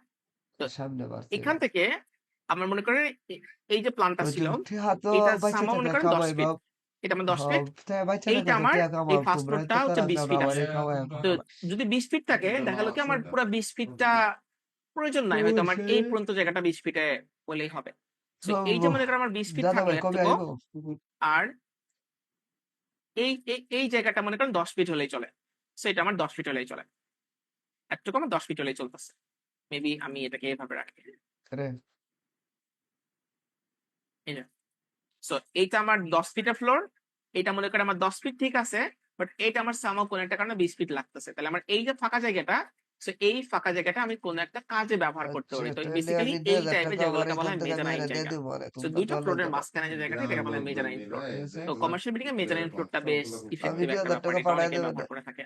তো ওরা যেটা করছে যে এই মেজারাইন ফ্লোরে হচ্ছে এইটা দিচ্ছে আমাদের সাবস্টেশনের জন্য জায়গাগুলো দিচ্ছে, এই দেখেন। তো সমস্যা আমরা তো জানি একটু আগে পড়ে আইছি সাবস্টেশনের জন্য মেজারাইন ফ্লোরটা আমার জন্য সুইটেবল কোনো কিছু না। আর ওরা যেটা করছে যে জেনারেটরটা রাখছে বেসমেন্টের মধ্যে। তো generator basement is okay, but আমরা মেবি এই গ্রাউন্ড ফ্লোরের মধ্যে এটাকে শিফট করব। তো আমি একটা নির্দিষ্ট মনে করেন জায়গা দেখছি যে আমার এটা তো হইতে পারে আমার এতটুকু লোড, যেটা আমি একটু আগে আপনাদেরকে খেলাই দেখালাম, আপনারা না নিজেও বুঝছেন। তো আমি এই জায়গার মধ্যে হয়তো এতটুকু খেলাই চয়েস না নাই করছি। তো আমি দেয় না যদি চিন্তা করি আচ্ছা যাক যে সমস্যা নাই এখানকার মধ্যে আমার ঠিক এইচসি মিটার রুমটা কোন জায়গা হতে পারে, বা আমার সাবস্টেশনের জন্য জায়গাটা কোন জায়গার মধ্যে হতে পারে। তো ধরেন আমরা এটা তো থাকতে পারে আমি যেটা আমি হয়তো এগুলা রিসার্চ করে নিই, দাঁড়া। বেনে তার পেরাই তাই তো পেরেশান পেশার এটা আগে যে সো শান্তি আমি ইয়া হয়তো না ছিল দেখলাম যে স্বাধীনতা না ছিল এতটুকু এরকম জায়গা আমার সাবস্টেশনের জন্য হলে চলবে। ব্যস্ততা হারা হ্যাঁ, এতটুকু জায়গা হলে আমার হয়তো হয়ে যাবে। মেবি আমি একটা কালার করে, দাঁড়া। না সাবধান কালকে তোমার বাংলাদেশের 1,000 টিয়া এই দেশে 30 টিয়ার এতটুকু জায়গা 31 আসে টিয়ার নাই না। ফাবদা সাবধান নিয়ে তৈছি এই যে, so এই জায়গাটা আমার সাবস্টেশনের জন্য হলে হয়ে যাবে। বাট ওরা এটাকে লবি হিসেবে ইউজ করছে এই জায়গার মধ্যে যাওয়ার জন্য। বাট আমার তো একটা এইচটি মিটার রুম লাগবে, তাই না?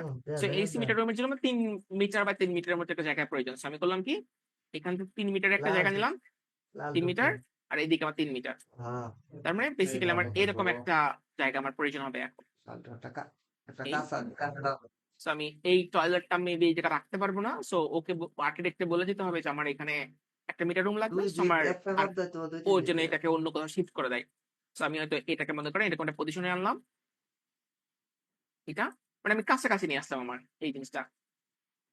উপরে যদি না সিঙ্গেল লাগে তাহলে কেমন লাফাতে হবে? এটা থাকলো মা ভালোই একটু তো কম।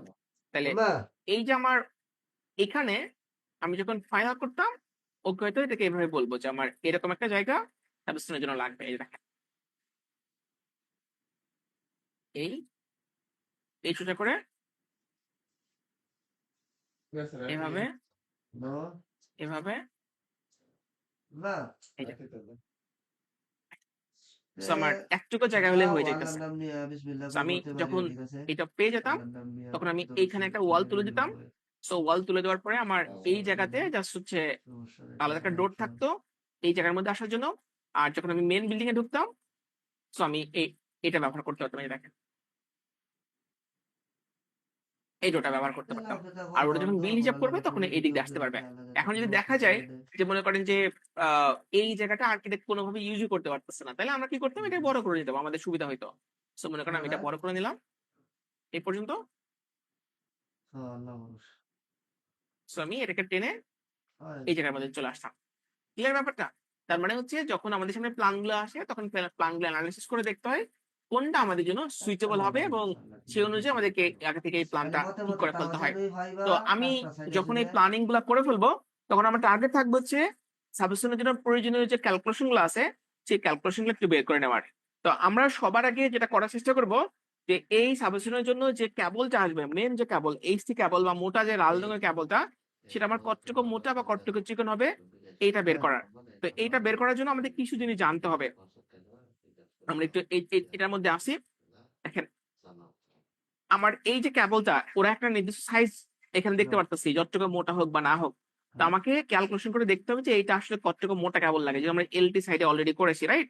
সো আলটিমেটলি এইটা কেডা আমার ব্যস্ত কেডা কোন কারেন্টটা ক্যারি করতেছে বলেন তো? প্রাইমারি প্রান্তে কারেন্ট ক্যারি করতেছে। তো আমাকে এখন দেখতে হবে ট্রান্সফরমারের প্রাইমারি প্রান্তে ঠিক কি পরিমাণে কারেন্ট আছে। যখন আমি এটা বের করতে পারবো তখন আমি বুঝবো যে প্রাইমারি প্রান্ত দিয়ে কি পরিমাণে কারেন্ট আমার যাইতেছে। তো তখনই মনে করেন আমি বুঝতে পারবো যে আমার কতটুকু মোটা কেবল বা চিকন কেবলের প্রয়োজন হবে। তো ট্রান্সফরমারের প্রাইমারি প্রান্তের কারেন্টটা বের করার জন্য আমাদের একটা সূত্র ফলো করতে হবে। তো সূত্রটা আমি একটু এক্সপ্লেন করি, তারপর আশা করি এটা বুঝে ফেলবেন। দেখেন আমরা তখন যখন ম্যাথমেটিক্যাল জায়গা টার্মস আমরা গুলো শিখছিলাম দেন তখন আমি আপনাদেরকে বলেছিলাম যে সবচাইতে ইজিএস বা একদম প্রাইমারি লেভেলের তোর সূত্র যেটা ছিল সাথে তো সেটা ছিল বুঝলাম পি এটা তো ইকুয়াল টু কালকে ভিআই। কাটতে লয়ে দেবো এটা ছিল বুঝলে না? সো এটা ছিল আমাদের এরকম পি ইকুয়াল টু ভিআই। আর যদি থ্রি ফেজ লাইন হয় তাহলে ছিল এরকম P equal to root over three VI. তো এরপরে কারেন্টে আমরা হীরামন্দির যখন আড্ডা নাকি আর আহ কোন লোড বলছে 10 কিলোয়াট বা 20 কিলোয়াট তখন সূত্রটা আমরা বলছিলাম কি যে P equal to root over three VI. আর এই 10 কিলোয়াট যেহেতু হয়েছে তার মানে ওখানে কিছু হুম লস আছে, এই লসটাকে অ্যাকোমোডেট করার নুরজামানে জন্য পাওয়ার ফ্যাক্টর টার্মস আনছিলাম কস পাই, তাই না? নুরজামানে এখন সুর ওই যে ট্রান্সফরমারের প্রাইমারি ইনজানের প্রান্তে লস ক্ষেতের কি? লগে ট্রান্সফরমারের ইনজানের প্রাইমারি প্রান্তে কোনো লোডই নাই। সো বেসিক্যালি টেকনিক্যাল দিক থেকে কোনো পাওয়ার কনজাম্পশন নাই, সো লস নাই। তো সেই জন্য ট্রান্সফরমারের প্রাইমারি প্রান্তে যখন আমরা কারেন্টটা বের করবো সেই জায়গাতে কিন্তু কস পাই টার্মসটা কিন্তু এখানে আসবে না। তো সেই জন্য দেখেন আমার সূত্রটা হচ্ছে এরকম কেভিএ সমান root over three VL IP. So VL IP কেন বলছে? যে এই জায়গাতে আমার লাইন ভোল্টেজটা হচ্ছে 11 কেভি, সেই জন্য ভিএল বলছে, আইপি মানে প্রাইমারি কারেন্ট, আর কিছুই না, রাইট? সো আমি এই না জায়গাতে বেসিক্যালি পি জায়গায় পরিবর্তে আমরা কি লিখতে পারি? এস। কেন বলেন তো এস? কারণ পি বলতে বোঝানো হয় কনজাম্পশন করা পাওয়ার, এস মানে বলতে অ্যাপারেন্ট পাওয়ার যেখানে বেসিক্যালি লস নাই। তো এই জন্য সূত্রটা হচ্ছে S equal to VI, S equal to VI. তো এই জায়গায় এস মানে হচ্ছে কেভিএ রেটিং বা ট্রান্সফরমারের কেভিএ রেটিং। তো সেই জন্য আমরা এটাকে এইভাবে লিখলাম, দেখেন এই যে না না না, এদিকে দেখছি আচ্ছা আমার বন্ধু তো কেভিএ সমান হচ্ছে না না না আমি দেখে root over three VL IP. আপনি মনে হচ্ছে মজা করতেছি না না না, আমি সেদিকে এটাকে দেখলাম এভাবে যে লিখতে পারি না বাচ্চারা অনেক বেশি শুদ্ধ খাইতেছে এটা বলে যে বলবো তো আপনি দেখেন আইপি সমান ঠিক আছে আমি যদি এটা কেভিএ যাচাই করে দেন আমি তো কই না যে না রুট না ওভার হ্যাঁ, থ্রি ঠিক আছে হ্যাঁ ভিএল। না এটা আমি আবার এটাকে এভাবে লিখতে পারি, দেখেন যে যে কোনো একটা লোড আমরা নেই, কত নিব? 100 কেভিএ চিন্তা করে, এই যে দেখেন জায়গা 100 করতে কেভিএ নিয়ে হবে। জায়গা করতে নিয়ে না না এই আমার 100 কেভিএটাকে বিএতে কনভার্ট করার জন্য 1000 দিয়ে গুণ করলাম। রুট ওভার থ্রি মানে হচ্ছে 1.732 আর ভিএল মানে হচ্ছে 11,000 ভোল্টেজ, সো এই আমার 11,000। মাটি সো কত লাগবে হয়? অনেক ভর্তি এই আমার উপর হচ্ছে 100 আর এখানে 3টা শূন্য না? এই জায়গা থেকে কত আসে? 1.732 ইনটু হচ্ছে 11,000 ভোল্টেজ। সো 19,052, তাই না? সো আমি এটাকে এভাবে লিখি, 19,052 এই হচ্ছে আমার আইপির মান, অ্যাম্পিয়ার। সো দেখি এটা বেসিক্যালি কত আসে। সো এই আমার 1 লাখ ভাগ 19,052, তার মানে কত? 5.248 অ্যাম্পিয়ার। এই দেখেন, এই আমার 5.248 বা 9 হচ্ছে অ্যাম্পিয়ার আমি পাচ্ছি। তার মানে আপনারা দেখলেন যে যদি আমার ট্রান্সফরমারটা 100 কেভিএর হয়, তো সেই জায়গাতে যদি আমরা প্রাইমারি কারেন্টটা বের করতে চাই, সেক্ষেত্রে ট্রান্সফরমার প্রাইমারি দিয়ে মাত্র 5.249 অ্যাম্পিয়ার কারেন্ট ড্র করতেছে। কারণটা কি? আমার এখানে ভোল্টেজটা অনেক বেশি, কয়টা 11,000 ভোল্টেজ। তো সেই জন্য এখানে আমার কারেন্টের পরিমাণটা অনেক কম থাকে, কারণ আমরা জানি পাওয়ার সমান হচ্ছে ভোল্টেজ মাল্টিপ্লাই হচ্ছে কারেন্ট। তো যেহেতু আমার ভোল্টেজটা অনেক বেশি, এটা জায়গা সেই জন্য কারেন্টের পরিমাণটা কিন্তু অনেক কম এখানে। সুরে তো জমি বেসিক্যালি বালা কত নাকি পার্সেন্ট কম আপনি বুড়া চাইলে একটা ম্যাথমেটিক্যাল টার্মস মানে বের করতে পারেন। সেটা কেমন? হ্যাঁ এর জমি হয়েছে কি দেখেন, এই আমার 11,000 ভোল্টেজ আর আমি পাচ্ছি হচ্ছে 400, প্রায় হচ্ছে এই আমার 11,000, মেবি আপনি 415 দিয়ে করেন তাহলে আপনার সূত্র মিলে যাবে। এই দেখেন 26.50 টাইমস, এটা হিউজ পরিমাণে কিন্তু ডিফারেন্স। তো সেই জন্য আমার প্রাইমারি প্রান্তে কারেন্টটা কিন্তু অনেক কম। এখন আপনি মনে করেন এই জায়গাতে 100 জায়গায় একটু বেশিও ধরতে পারেন, লাইক মনে করেন আপনার যে ট্রান্সফরমারটা আছে সেটা 2000 কেভিএর, তাহলে আপনার জাস্ট এখানে এই 100 জায়গায় 2000 হবে, বাকি কিন্তু সমান। তাহলে আমার এই আমার 2000 ইন্টু হচ্ছে 1000, তবে এইটা পাচ্ছি। এখন এটাকে ভাগ করবো হচ্ছে 19,052 দিয়ে। তার মানে এই জায়গায় আমার কারেন্ট আসবে, যদি 2000 কেভিএ ট্রান্সফরমার থাকে তাহলে 104। তার মানে আমার যত সাইজের ট্রান্সফরমার থাকুক না কেন, আমাদের পক্ষে প্রাইমারি কারেন্টটা বের করাটা অনেক পসিবল। বাট আমি এর থেকে সহজ একটা উপায় আপনাদেরকে বলে দিচ্ছি। তো এটা অনেক সহজ, বাট ওই যে আমরা 3 ফেজ লাইনে 1.8 দিয়ে গুণ করার কথা মনে আছে, বা সিঙ্গেল ফেজ লাইনে 5.68 দিয়ে গুণ করার কথা মনে আছে? তো এরকম একটা টার্মস আমি বলে দিচ্ছি যে এটা আপনারা কিভাবে করবেন। তারপরে যে কোনো রেটিং এর ট্রান্সফরমারের জন্য আপনি এটা করে ফেলতে পারবেন, যে কোনো বিল্ডিং এর জন্য। তোরে থাকবোই সো আমি এই জায়গায় কেভিএ যেটা আছে এটা বের করে নিয়ে আসলাম, এটাকে রাখি হচ্ছে 1/√3 VL, এইভাবে রাখি। সো এই আমার কেভিএ আর এই মানটা দেখেন কত আসে। সো 1.732 হচ্ছে √3, VL হচ্ছে 11,000 ভোল্টেজ। সো 19,052, এটাকে আপনি 1 দিয়ে ভাগ করেন, এটা আসে। সো 5.24 × 10⁻⁻5 আসে, তাই না? সো আমি কেভিএ তে যাওয়ার জন্য কি করবো? 1000 দিয়ে গুণ করবো। সো আমি 1000 দিয়ে গুণ করি, তো কত পাচ্ছি? 0.05249 না? এই যে 0.05249। সো আমি করবো কি, এই আমার 0.05249 এইটা দিয়ে গুণ করলে আমি যে কোনো কেভিএ ট্রান্সফরমারের প্রাইমারি কারেন্টটা বের করে ফেলতে পারবো। যদি আমি 100 জন্য বের করি, এই দেখেন এই আমার 100 ইন্টু 0.05249, সো ওই আগের মতো 5.249 পাচ্ছি। 2000 কেভিএ হয়, এই 2000 কেভিএ ইন্টু 0.05249 104। এখন মনে করেন আপনার আরো বড় ট্রান্সফরমার আছে, লাইক মনে করেন 3150 কেভিএ, এটাকে 0.05249 দিয়ে গুণ করলেন, 165 অ্যাম্পিয়ার। সো আলটিমেটলি আমরা দেখলাম যে যদি আমি ট্রান্সফরমার প্রাইমারি প্রান্তে কারেন্টটা বের করতে চাই, তাহলে অনেক সহজেই আমরা কেভিএ রেটিং কে 0.05249 দিয়ে গুণ করলে হয়ে যাচ্ছে। এখন এইটাকে নর্মালি অনেকেই জানেন যে 0.05 দিয়ে গুণ করতে হয়, বাট কেন গুণ করতে হয় সেটা আমরা আজকে শিখলাম। ওকে, এখন এই যেটা আছে এটা হচ্ছে ওই ডিজাইন কারেন্টের কথা মনে আছে, ডিজাইন কারেন্ট। সো এইটা হচ্ছে সেই ডিজাইন কারেন্ট, কারণ রিয়েল লাইফে এর থেকে একটু বেশিও আমাদেরকে কনসিডারেশনের মধ্যে আনতে হয়। তো টিপিক্যাল নিয়মটা হচ্ছে যে আপনার যে প্রাইমারি কারেন্ট থাকে, তো প্রাইমারি কারেন্টের মোটামুটি 25% এক্সট্রা ধরে ডিজাইনটা করতে হয়। তো এই জায়গায় 25% এক্সট্রা ধরলে কত হয়? এটা 206 অ্যাম্পিয়ার। এখন ধরেন 206 অ্যাম্পিয়ার, আপনাদের একটু আগে আমি একটা কথা বলছিলাম, কি বলেন তো, যে আমি আব্বার সাথে কোন লাইন পরামর্শ আমার করো, বুঝো ট্রান্সফরমারের মধ্যে বা কোনো এইচটি বুঝো মিটারের মধ্যে যদি ঢুকাই, মগার তার লগে আগে বুঝো মগা কিতা আমাকে কয় ড্রপ আউট ফিউজ হয়ে যাইতে আব্বার হয়। তো সাথে ড্রপ বুঝো আউট ফিউজ মগার সাথে বুঝো সময় আমি বলছিলাম বুঝেন না যে আমার প্রাইমারি প্রান্তে যে পরিমাণ কারেন্ট আছে সেটা আমরা আগে থেকেই জানি। সো ওই পরিমাণ current drop out fuse pass করতে দিবে সেটা ওকে আমরা বলে দিই। তাহলে বলেন তো যে এই ক্ষেত্রে ড্রপ আউট ফিউজ বেসিক্যালি কত অ্যাম্পিয়ার কারেন্ট পাস করতে দিবে? 206 অ্যাম্পিয়ার। তো আমি এমন একটা ড্রপ আউট ফিউজ চয়েস করবো যেটা 206 অ্যাম্পিয়ারের বেশি যেন না হয়, রাইট? সো আমরা ড্রপ আউট ফিউজটাও বেসিক্যালি চয়েস করে থাকি আমার হ্যাঁ প্রাইমারি প্রান্তে কি পরিমাণ কারেন্ট আছে তার উপর ভিত্তি করে এটা চয়েস করা হয়। তো ড্রপ আউট ফিউজেরও একটা চার্ট আমি বলে দিয়েছি, যে জায়গার মধ্যে আপনি একটা আইডিয়া পাবেন যে বেসিক্যালি কোন সাইজের ড্রপ আউট ফিউজ আপনার লাগবে। তো এই জায়গা থেকে মনে করেন আপনি নিতে পারবেন। তো বেসিক্যালি এটা 400 পর্যন্ত হয়। হুম, তো এর মধ্যে যে রেটিংটা আপনার কাছাকাছি হবে সেটা আপনি চয়েস করে নিবেন। হুম, ওকে। হুম, আচ্ছা, আমি আরেকটা মানে এটাকে কি বলে যে প্র্যাকটিক্যাল অ্যাসপেক্ট আপনাদেরকে আমি বলে দিই। হুম, যেমন ধরেন আমি এই জায়গার মধ্যে হুম, 60 অ্যাম্পিয়ার চয়েস করেছি। 60 এর পরে 75 ও আছে। সেই জায়গায় 75 অ্যাম্পিয়ার এভেইলেবল। ওকে। সো আপনি দেখলেন কি যে 25% রিস্ক ফ্যাক্টর নেওয়ার পরে আপনার আসছে হচ্ছে 57 অ্যাম্পিয়ারের মতো আসতো। তো এখানে দেখেন একদম হ্যালো, মানে অন্যান্য যদি এই যে উইদাউট এনি বিল্লালেরা দিকি প্র্যাকটিক্যাল নলেজ আপনি চিন্তা করেন, তাহলে এখানে 57 বিল্লালেরা দিকি জায়গায় রে 60 জানো অ্যাম্পিয়ার খুবই ভালো চয়েস। বাট অনেকে কিন্তু 75 অ্যাম্পিয়ারও দিবে। কেন বলেন তো? কারণটা হচ্ছে যে যখনই কোনো ট্রান্সফরমারকে বন্ধ থাকা অবস্থায় নতুন করে চালানো করা হয়, তখন ইনরাশ কারেন্টের পরিমাণটা খুবই বেশি হয়। লাইক মনে করেন কয়েক গুণ পর্যন্ত হইতে পারে, কয়েক মিলি সেকেন্ডের জন্য। তো সেইজন্য যদি আপনার যে রেটিংটা আসছে একদম 57, 58, সো এরকম রেটিং যদি হয় তার পাশাপাশিটা না চয়েস করে পরের লেভেলটা চয়েস করেন।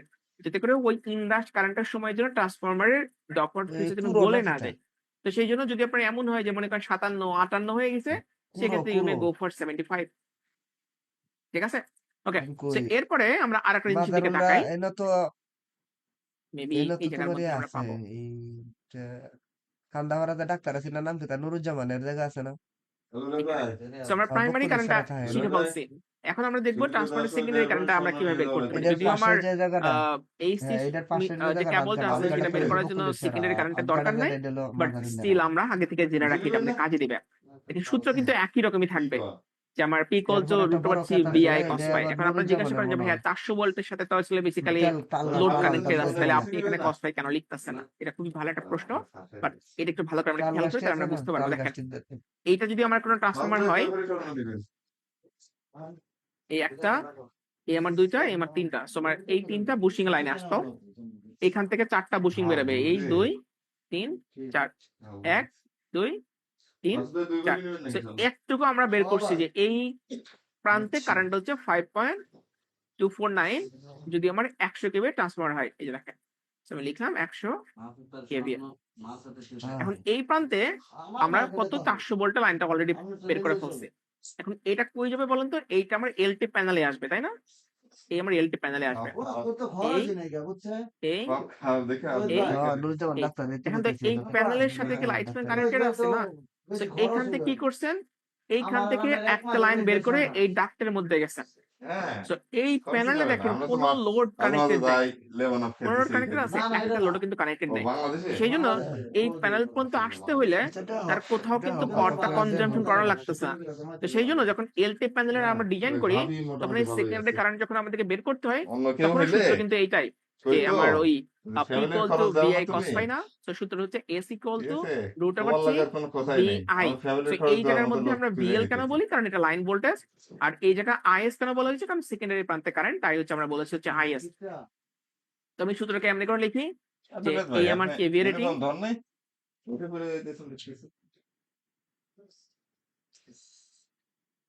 এই আমার KVA রেটিং সমান হচ্ছে √3 VL IS। সো আমি IS টাকে এখানে নিয়ে আসি। এই গরমের ভিতরে এখন প্রতিদিন ফোন করা লাগে। এটাকে আমি একবারে লিখি, হ্যাঁ? না শীতের সো সময় তো KVA গেঞ্জি পরতাম। এটাকে হচ্ছে আমি গেঞ্জি পরি না। 1/√3 হ্যাঁ VL। সো আমি এটাকে আবার KVA করি। এই মানটা দেখি কত আসে। সো এই আমার 1.732 ইনটু হচ্ছে 415। সো 718.78 পাইছি। এটাকে 1 দিয়ে ভাগ করেন। 718.78। সো কত পাইলেন? 0.00139। এটাকে 1000 দিয়ে গুণ করেন। তার মানে কত? 1.39। সো আলটিমেটলি আমরা দেখলাম যে আমার যে কেভিএ আছে তার সাথে যদি আমি 1.39 দিয়ে গুণ করি, তাহলে আমার সেকেন্ডারি প্রান্তে কারেন্ট আমরা পেয়ে যাচ্ছি। তো সেই হিসাবে যদি মনে করেন আমার এখানে কত ছিল? 100 কেভিএ ইনটু 1.39। সো কত পেলাম? 139 অ্যাম্পিয়ার। ক্লিয়ার ব্যাপারটা? এখন মনে করেন আচ্ছা যদি ঠিক আমার আছে 1000 পরে কেভি কথা হইতো বলতে লাগে বা থাকতো 1500 তোমরা কেভি যাও হইতো তো বা আমার নাম 1250 নিয়ে কেভি হইতো কি করতাম? এই আমার 1250 ইনটু 1.39। তো আমার 1250 কেভি এর ট্রান্সফরমারের জন্য সেকেন্ডারি প্রান্তে কারেন্ট কত আসতো? 1737 অ্যাম্পিয়ার। হিউজ পরিমাণ কারেন্ট। এখন বুঝতে পারতেছেন যে এই পরিমাণ কারেন্টটা ক্যারি করার জন্য যে কেবল লাগবে সেটা অনেক মোটা কেবল এবং অনেকগুলা কেবল হয়ে যাবে। তো সেই জন্য বিএনবিসির মধ্যে বলা আছে যে 1000 কেভির উপরে চলে গেলে you may go for BBT. Okay. এখন ধরেন আপনার আরো বড় কোনো লোড আছে, লাইক 3150, ফাইন, 3150 ইন্টু সেকেন্ডারি প্রান্তের জন্য 1.39 দিয়ে গুণ করেন, 4378 অ্যাম্পিয়ার। সো এগুলা কিন্তু বেশ হাই লোডের একটা ব্যাপার।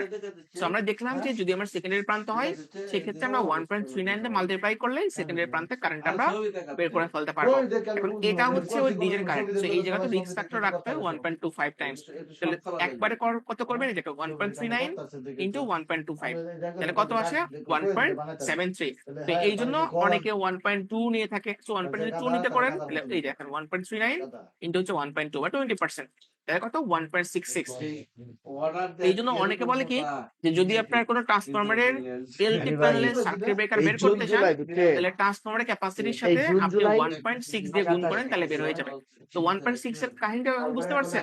যে আলটিমেটলি আমরা আমাদের সূত্র থেকে দেখলাম যে 1.39 দিয়ে গুণ করলে বেসিক্যালি আমরা মেন কারেন্টটা বের করে ফেলতে পারি। তারপরে যেহেতু এনএসসি অনুযায়ী 1.2 বা 20% বা 25% কথা বলা আছে, সেটা দিয়ে আমরা গুণ করি। তো এই যে রিস্ক ফ্যাক্টর এবং 1.39, এই দুটো মিলে কত হয় 1.39 এবং রিস্ক ফ্যাক্টর 1.66।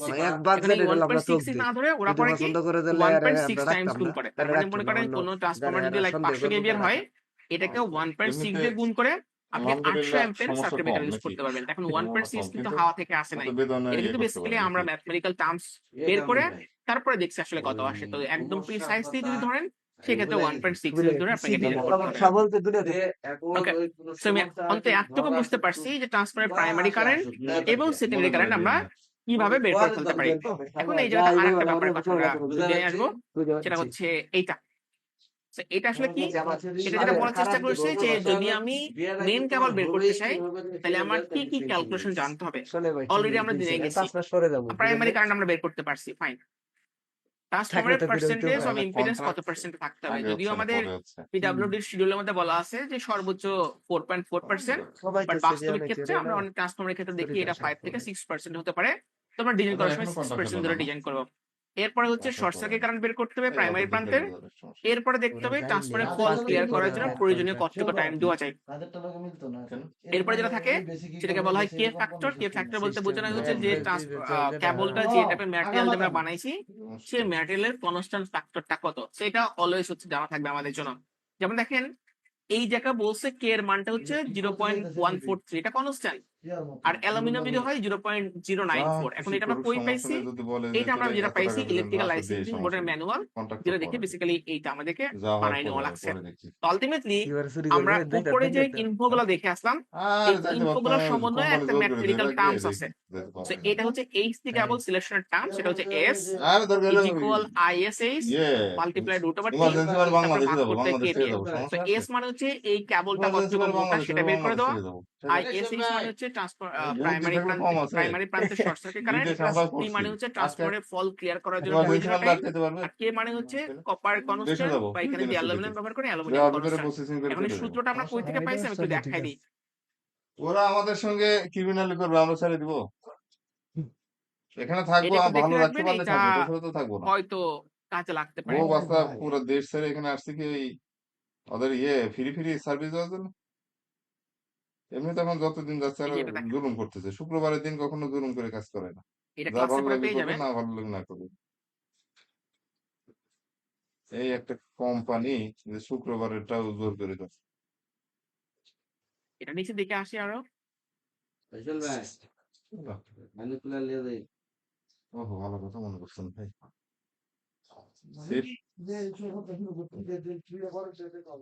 সেফটি যা শুরু করছে, চুলার চাপের সমস্যা। এই দেখেন বেতন আমরা যেটা চাপ করেছি এখানে চুলার সাথে এই সেম বেতনের জিনিসটা যে সম্পর্ক। আইএসসি বা এসএইচও বলতে পারেন রুট ওভার 3, চুলা তারপর নিয়ে ভাগ যে কি করতে হচ্ছে করবো কে দিয়ে। আর যে ফিগারগুলো বললাম সেই ফিগারগুলো আপনি এই জায়গার মধ্যে পাবেন। সো আলটিমেটলি এইটা ফলো করে আমাদের কাজটা করে নেওয়া লাগছে। তো আমি এই জায়গার মধ্যে যদি একটু দেখাই যে আলটিমেটলি যদি সূত্র ফলো করি, এই মানটা আমার জানা আছে। আর ট্রান্সফরমারের ফল্ট ক্লিয়ার করার জন্য প্রয়োজনীয় টাইম হচ্ছে টি। সো টিপিক্যালি ধরা হয় যে এটা 1 থেকে 3 সেকেন্ড পর্যন্ত টাইম দেওয়া হয়। 1 সেকেন্ড থেকে শুরু করে 3 সেকেন্ড পর্যন্ত টাইমটা অ্যালাউ করা হয়, যদি ট্রান্সফরমারের সবগুলা মানে আইডিয়াল কন্ডিশন আমরা রাখতে পারি। আর যদি মনে করেন সেটা না থাকে, সেই ক্ষেত্রে একটা ফল্ট ক্লিয়ার করার জন্য প্রয়োজনীয় টাইমের পরিমাণটা একটু বেশি হতে পারে। আর আইএসএইচ তো বা চেষ্টা শর্ট করতে সার্কিট হবে কারেন্ট আল্লাহ যদি আমরা এখন নসিব বের করে করব এখন দিতে বিষয়টা এটা হলো কিভাবে করতে ইউরোপে হয়। যাইতে কয় টাকা সো লাগতে পারে এটা এখান করার থেকে? জন্য আমরা ইউরোপে একটা সূত্র ফলো করব। ইউরোপে সো এটা যদি হচ্ছে আপনি সেই সূত্র কোম্পানি থেকে অফার আইএসএইচ লেটার নিয়ে সমান আসতে হচ্ছে পারেন তাহলে ট্রান্সফরমারের তো অনেক প্রাইমারি খরচ কারেন্ট, হবে কত? এটাকে খালি এখানে পার্সেন্টেজ আপনার অফ ভিসা ইম্পিডেন্স টিসা দিয়ে ভাগ যদি করতে দিয়ে হবে। যে সো খরচগুলো আমি দিবে এটা 100 কেবির জন্য এটা করে কেমনে দিয়েছি এবং প্রসেসিং পাশে আমি করবো কোনটা 500 কেবির প্রসেসিং জন্য আমি আপনাদের ঠিক জন্য করে জানি না। দিয়েছি। দুইটা অপশন আমাদের সামনে অনলাইনে থাকবে। থাকে সো আমি এটা থেকে দেখাই, হ্যাঁ। বিভিন্ন সো কোম্পানি আইএসএইচ সমান হচ্ছে সিভি না, সার্ভিস মনে করেন আমি প্রাইমারি অফার কারেন্ট, লেটার একটা কোম্পানিতে এটাকে দিলাম, পার্সেন্টেজ আমি অফ ইম্পিডেন্স ভাগ লাইভে করতে হবে। তো আমি ইন্টারভিউ 100 দিয়া কেভি বা 500 কেভি যেটাই স্কাইপে বলি না বা কেন, যেটাতেই হোক প্রাইমারি কারেন্ট আমরা বের করে ফেলতে আর পারবো, আমার তাই না? হায়ার করবো, সো আমি আমার একটু অফার দেখাই। লেটারও দিছে, তখন আমার পরবর্তী স্টেপ ধর কি? আমার 500 কেভি এটা থাকলো, পরে বিস্তারিত আলাপ করা এটাকে প্রাইমারি কারেন্ট বের করতে পরবর্তী হলে স্টেপ 0.05 0.05249 কয়ে দিয়ে দিব গুণ করতে নাকি? হবে, এটা আমরা জানি। ভাই 26.24 এটা দেখি আসতেছে। এখন অনলাইনে এটাকে দেখে যোগ পারবেন করতে কি হবে কি পেপারস পার্সেন্টেজ অফ লাগে ইম্পিডেন্স দিয়ে পুলিশ ভাগ করে। ক্লিয়ারেন্স লাগে তো আমার ছিল 6%। তারপরে তো 6% অনলাইনে বেসিক্যালি কত ওই হয়? আমরা লিস্ট করবেন 0.06 এইরকম হয়, তাই না? মঙ্গলবর্তী তো অলমোস্ট এই আমার নাকি? 26.245 ভাগ 0.06 কত পাইলাম? 437.41। তো নরমালি শর্ট সার্কিট কারেন্টকে আমরা কিলো অ্যাম্পিয়ারে প্রকাশ করি। সো এই আমার কিলো অ্যাম্পিয়ার আমি প্রকাশ করলাম, দেখেন। সো কত আসলো? 0.437 কিলো অ্যাম্পিয়ার আসলো। বাট যেটা ওরা বলছে যে একটা সেফটি ফ্যাক্টর এনশিওর করার জন্য, এখানে একটু আসে দেখেন,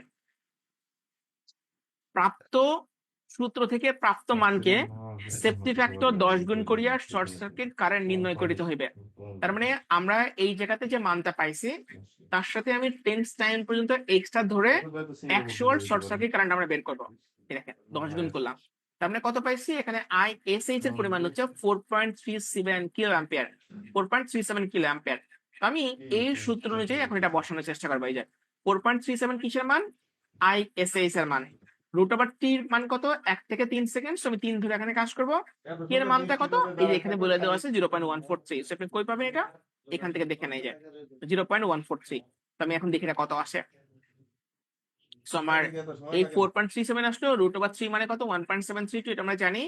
কে এর মানটা কত হয়? সো কে এর মানটা আমরা জানি যে 0.143, 0.143। সো আলটিমেটলি, আচ্ছা এটা মেবি ভুল করছি আমরা, 4.37 রুট ওভার 3 মানে হচ্ছে 1.732। এটাকে ভাগ করতে হচ্ছে 0.143 দিয়ে। সো কত আসলাম? 52.86 মিলিমিটার স্কোয়ারে কেবল লাগলো। তার মানে আমরা বলতে পারতেছি যে যদি আমার কোনো 500 কেবির কোনো লোড থাকে, সো 500 কেবল লোডের জন্য যদি আমরা কোনো মেন এইচটি কেবল ডিজাইন করি, তাহলে এই কেবলের মধ্যে দিয়ে আমার 52 অ্যাম্পিয়ারের মতো কারেন্ট আসবে। তো আমরা যখন কেবলে চার্ট করেছিলাম আপনাদেরকে, তখন আমরা দেখাইছিলাম যে কেবল মোটামুটি 35 পাবো আমরা, 50 পাবো আমরা, তারপরে 70 পাবো, এর মাঝখানে কোনো কিছু নাই। তো সেই হিসাবে আমি বলতে পারি যে ভাইয়া মেবি আপনি এখানে 50 চয়েস করলে ওকে, অ্যাটলিস্ট 50 চয়েস করতে নাও চান, আপনি 70 চয়েস করেন, কোনো সমস্যা নাই। সেটা একদম মানে প্রিসাইজ ডিজাইন আছে। কিন্তু আমি বা আপনি যেটা চয়েস করেন না কেন, ওরা একটা চয়েস করে দিছে যেটা আপনাকে এনশিওর করতে হবে আপনার প্রজেক্টের মধ্যে। সো আমরা সেই লিস্ট একটু দেখে আসি। দেখেন এটা হচ্ছে সেই লিস্ট। সো এই লিস্টে খেয়াল করে দেখেন, ওরা 500 কেবির জন্য বলছে 95। সো 95 তো আমাদের লাগতেছে না, আমাদের 52 অ্যাম্পিয়ার, 52 মিলিমিটার স্কোয়ার লাগতেছে। ম্যাক্সিমাম 70 লাগবে, 95 আসলে কেন বলছে? আর 100 কেবির জন্য বলছে 50। তার মানে আমরা দেখতে পাচ্ছি 50 আইএম নিচে কোনো কেবলই নাই। সো আমার যত কম সাইজ আসুক না কেন, মিনিমাম আমাকে 50 নিতে হবে। বাট আপনি একটা পিকচারের দিকে তাকান তো, এখানে যে কেবল আসছে এটা 50 নাই। এটা খুব বেশি হলে মনে করেন 16 বা 25 আছে।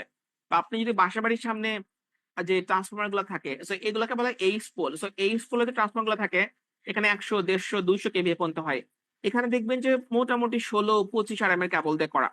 তো ওরা করে 25 বা 16 দিয়ে, আমাদেরকে বলা হয় মিনিমাম 50 নিতে। তো এটা আসলে কেন করে আমি এখন এক্সপ্লেন করি, হ্যাঁ। তো আমাদের দেশে বা সারা দুনিয়াতেই যখন ম্যানুয়াল তৈরি করা হয়, তখন একটা প্রজেক্টকে বেসিস করা হয় না, দেখা হয় যে চারপাশে প্রজেক্ট যেগুলো হয় সেখানে কতটুকু স্ট্যান্ডার্ড প্র্যাকটিস ফলো করা হয়। তো আমি এই জায়গাতে যে মনে করেন 52 মিলিমিটার স্কোয়ারে কেবল পাইছিলাম, এখানে আমি ধরে নিয়েছিলাম ট্রান্সফরমারের মনে করেন একদম ইফিসিয়েন্সি 99% বা 97% ইফিসিয়েন্সি আছে। ট্রান্সফরমারের কোড ডেন্সিটি খুবই ভালো, খুব ভালো মানে কপার দিয়ে করা হয়েছে। আবার মনে করেন আমার যে কেবলটা আছে, সো এই কেবলের কপারের বিশুদ্ধতা 99.99%।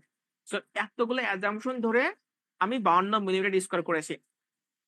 কিন্তু রিয়েল লাইফে এটা না হতে পারে, কপারের বিশুদ্ধতা মনে করেন খুবই খারাপ, তারপরে ট্রান্সফরমারের লোডিং পার্সেন্টেজ খুব বেশি হয়তো মানে ভালো না, আবার মনে করেন যে এটা 99 এর জায়গায় হয়তো 92 হইতে পারে। সো আলটিমেটলি এই যে প্রবলেম গুলো হয়, এটাকে অ্যাকোমোডেট করে ওরা ওই জিনিসগুলোর দিকে করে দেয়।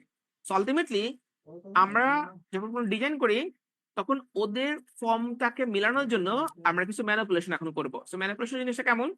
ধরেন আমার প্রজেক্টে সব ভালো আছে। বাট আমি তো এইটা শো করে অ্যাপ্রুভাল নিয়ে আসতে পারবো না। কারণ অ্যাপ্রুভাল আনার জন্য আমাকে 95 আরএম এর কেবল এখানে ইউজ করতে হবে। বাট আমরা দেখলাম যে আমাদের ডিজাইনে কোনোভাবে 52 এর বেশি আসতেছে না। সো 52 এর বেশি যদি না আসে, সেক্ষেত্রে আমাকে কিছু ম্যানিপুলেশন করে এটাকে 95 এর কাছাকাছি আনতে হবে। তো 95 কেন আনে এটা আমি আপনাদেরকে বললাম যে বেসিক্যালি আমাদের মতো দেশে সবসময় আইডিয়াল সিনারিও ফলো করা হয় না। তো সেই জন্য ওরা কিছু সেফটি ফ্যাক্টর ধরেই ডিজাইনটা করতে বলে। তো সেই ক্ষেত্রে আমরা এই যে ফল ক্লিয়ার করার জন্য যে টাইম বলছিলাম ট্রান্সফরমারের 1 থেকে 3 সেকেন্ড, এটাকে আমরা 1000 কেভিএ ট্রান্সফরমার পর্যন্ত 9 সেকেন্ড ধরে ডিজাইন করি। তো সেই হিসাবে আমাদের এখানে কেমন থাকতেছে, নিচে থাকতেছে কত? সো আমি এটা এখানে ছিলাম না,